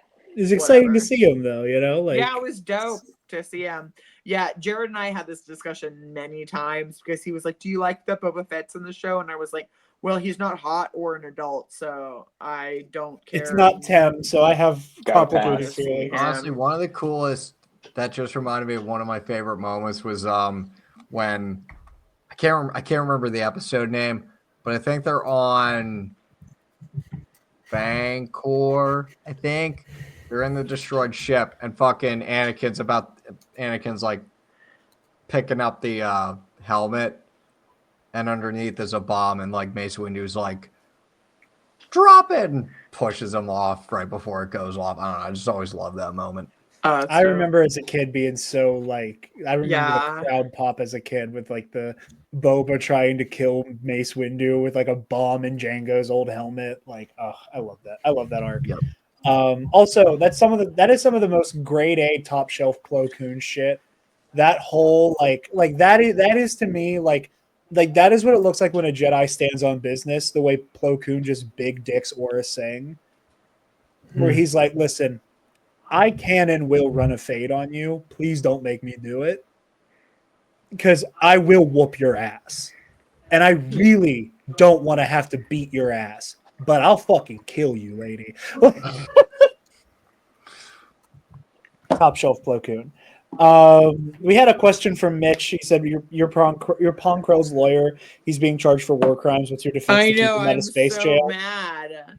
I don't think there's an answer for that. I don't You think know you can what? muster a defense for Pong Krell. I don't think you can do it. So he's No. actually a general in the army, and unfortunately, Motion you have to dismiss the case, please. That would you be have my to make calls on the field of duty that may be unwelcome, and unfortunately, you have to do what is best for the battalion and for the greater war. And unfortunately, some people don't understand that in the heat of battle, you do have to make decisions, and those decisions may not be well liked, but they are real. Objection, Your Honor. Pong Krell loudly announced his allegiance to Count Dooku moments before his death. Thank you. Objection, Your Honor. Speculation. The bench. Nobody else- The bench acknowledges the council. The bench acknowledges the council's very objection, blatant. speculation. We have a hollow recording of Pong Krell saying, "I will be Count heard Dooku's that. new apprentice." The bench Objection, Your Honor. sustains. Nobody heard that. The bench sustains. Did the prosecution. All right. did we tell you that all the hollow recordings of Pong Krell swearing his allegiance were sent to my Your team cell phone. about a few days ago? Yeah. Not Connor doing Mark Bankston before any of us could. Well, Yeah. you know what? It's kind of bad. Just saying. Yeah, you would. Yeah, Pong Krell needs like Johnny Cochran, Mark Bankston, and Matt Murdock to get out of that one. Like he needs that trinity. I'm just saying it was speculation. He's cooked. It's over. Taylor, any final thoughts coming in at the end here? I mean, like I don't know how we follow up the Odyssey stuff. My question list. Wow. Oh yeah, okay. the last one, the last one that we didn't like directly hit was Jerry from Bombadcast submitted this kill Mary fuck for you. Actually, did you not get all of the ones from the Discord, you ding dong? I did not see that. I don't think we have time to run the gamut on that. No, How it's dare you? it's too I late. suppose It's too late at this we point. will So we got put OC this, Sobek, and then we'll have Riff to do a Tamsin. bonus. Riff Okay. Tam, Sobek and Tamsin. No, Let's This be is already off serious. to such a Okay, bad hold on. start. Let me look. Let me oh look. Let me look. no, Because I'm gonna have No. to kill the first guy. they're setting 'cause you up for failure. He, Okay, so you're killing OC Sobek. yeah, he does not look like he would be a fun man. time. You know, he's grimy. No. We don't like him. I no. unfortunately I'm gonna say I'm gonna have to fuck Ponkrell. And I will have to marry the last guy because Ponkrell has lots of arms. I feel God like we can damn all it. get down with God that. God fucking But the damn it. last guy, I feel like maybe I can change. Maybe I can God. help him be a better person. You can make God. him not want to do war crimes on Yeah. I can Moncala. fix him. God. Maybe I can make him a better person. God damn it, I can turn Taylor. the shark into a vegetarian no. for sure. I can No, show actually, no. fish are God friends, damn it, Taylor. not food. God damn it, Jerry. Fish are friends, Fuck. not food. Food. Okay, I will give you one of Eli's fuck Mary kills. Oh God, it's probably as unhinged as him. Plo Koon, Mace Windu, Coyote Mundi. Okay, that's not that bad. Oh, okay. All right. This one's hard. I don't think I could answer this one. I don't think I could alright. answer this one. I'm gonna have to kill Plo Koon. Oh What? God! Listen, he doesn't have anything What to the- offer me. How are you Right. not marrying I would Plo? marry That's what Plo I'm for saying. sure. I'd marry Plo. He's so Coyote tender and Mundi, compassionate. What are you right? doing, No, Dude, I I'd question marry your- him, and I'm straight. Wait, Taylor? who? I hold question on. your Like, very wait, existence. let me get pictures because I think I'm thinking of different people. No. Coyote Forget the Mundi's pictures. a dickhead. Forget- Is he forget the one with the literally. tentacles? Who? Plo Plo? Koon. Taylor, doesn't have forget the tentacles. pictures. Plo is No. the Give me a guy kiss. who He we just breathes said. to a crab. No, Like- Coyote Mundi. Isn't he the one with the tentacles? No, that's No. Kit. No, Fuck. That's no, Kit no, Fist. no, no, no, Look, no. I need Coyote Mundi's the one everybody I'm made taking hay about in the I'm taking it Acolyte. back. I'm taking everything back. I have to take everything Okay. back. Coyote Mundi's the cone head. Oh, kill that guy. I The get it. cone, Kill the cone head. Okay. If you're gonna Kill kill, the cone Plo, let me just remind you that Plo is the guy we have been saying this entire episode. No. Says about the clones like Spencer. you matter to me. Spencer, she's gonna kill Coyote Mundi, not I know. Plo Koon. I know. Have to kill. I'm just, I have to I'm kill. just, Coyote. I'm I just thought he saying, was like the the one fact with the that you even. tentacles. We're trying to expedite the process. It's almost 11 o'clock. It's Alright. after 11. I have to kill. I wanna have to kill sleep. I'm killing the cone head. All right, kill Conehead. Ooh. You gotta marry Plo. Who is it? You Miss got it. Windu and Plo Koon? Were the Yeah. other two? I'm gotta gonna marry Plo. marry Mace. I'll fuck Polo. You got it.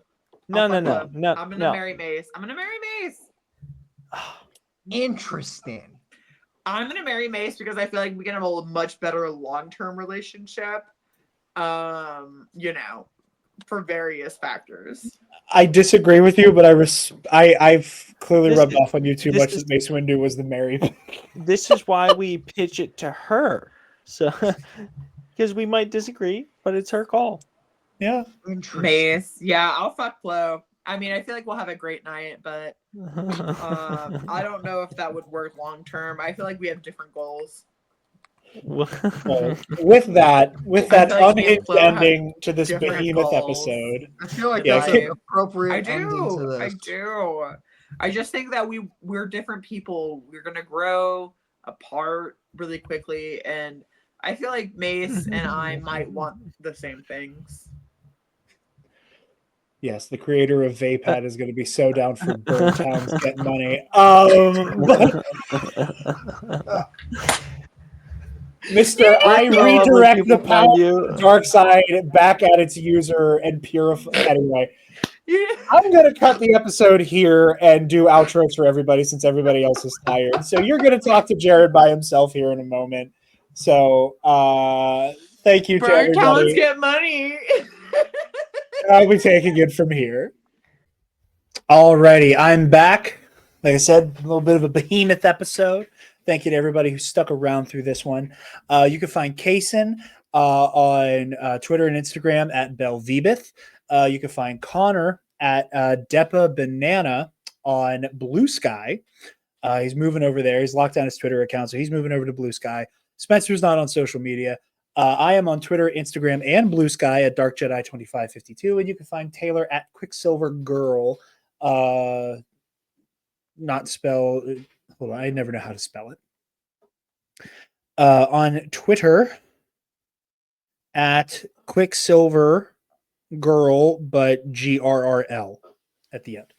And you can follow her there. The lovely, lovely Miss Taylor, who is so pleasant and fun to watch the Clone Wars with. And I'm very grateful that she joined us for this.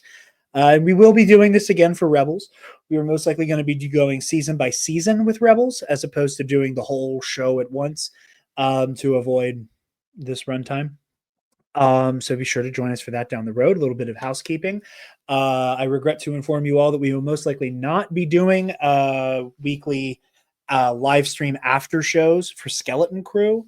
I might try to do a couple here and there, but do not expect it as a regular thing as we did for the Acolyte and Ahsoka, just because my day job is in retail, and I'm going to be burning the candle at both ends doing this pro and noob and my day job. So a little bit there. If you would like to support the show, you can go over to patreon.com/the Nerd Academy podcast, where you can chuck in a buck to our Patreon. Give me a $1. Speaking of our patrons, thank you to our $10 alumnus, Paco, aka Elfrona, and Ray Clausen. We'll be coming to you guys with the last 3 episodes of Versus Series Season 5. Very excited for that. Kylo versus Savage coming up very soon. And then we'll have our big 2-part finale here as well, as quickly as we can get it out. So stay tuned for that. The $5 tier of the Patreon, you get access to the Knights of the Nerd Republic Versus Series, our massive back catalog of about 30 episodes over the course of 5 seasons. And yeah, Pro and Noob is coming back on the topic of Clone Wars. We'll be talking about Gendy Tartakovsky's 2D Clone Wars series, or Clone Wars micro series. Doing a little bit of Tartakovsky Clone Wars, my reward for finishing Neon Genesis Evangelion. So go over to the Mitch692 YouTube channel to watch our now complete coverage of me going episode by episode through Neon Genesis Evangelion. So yeah, with that, thank you so much. Thank you so much for joining us. Thank you to Taylor for putting up with this wacky, silly show and how invested I get in it, and for coming on this show to talk about the Clone Wars. So with that, thank you all so very much for watching and listening, and may the Force be with you always. Stop! Move away from the cookie jar!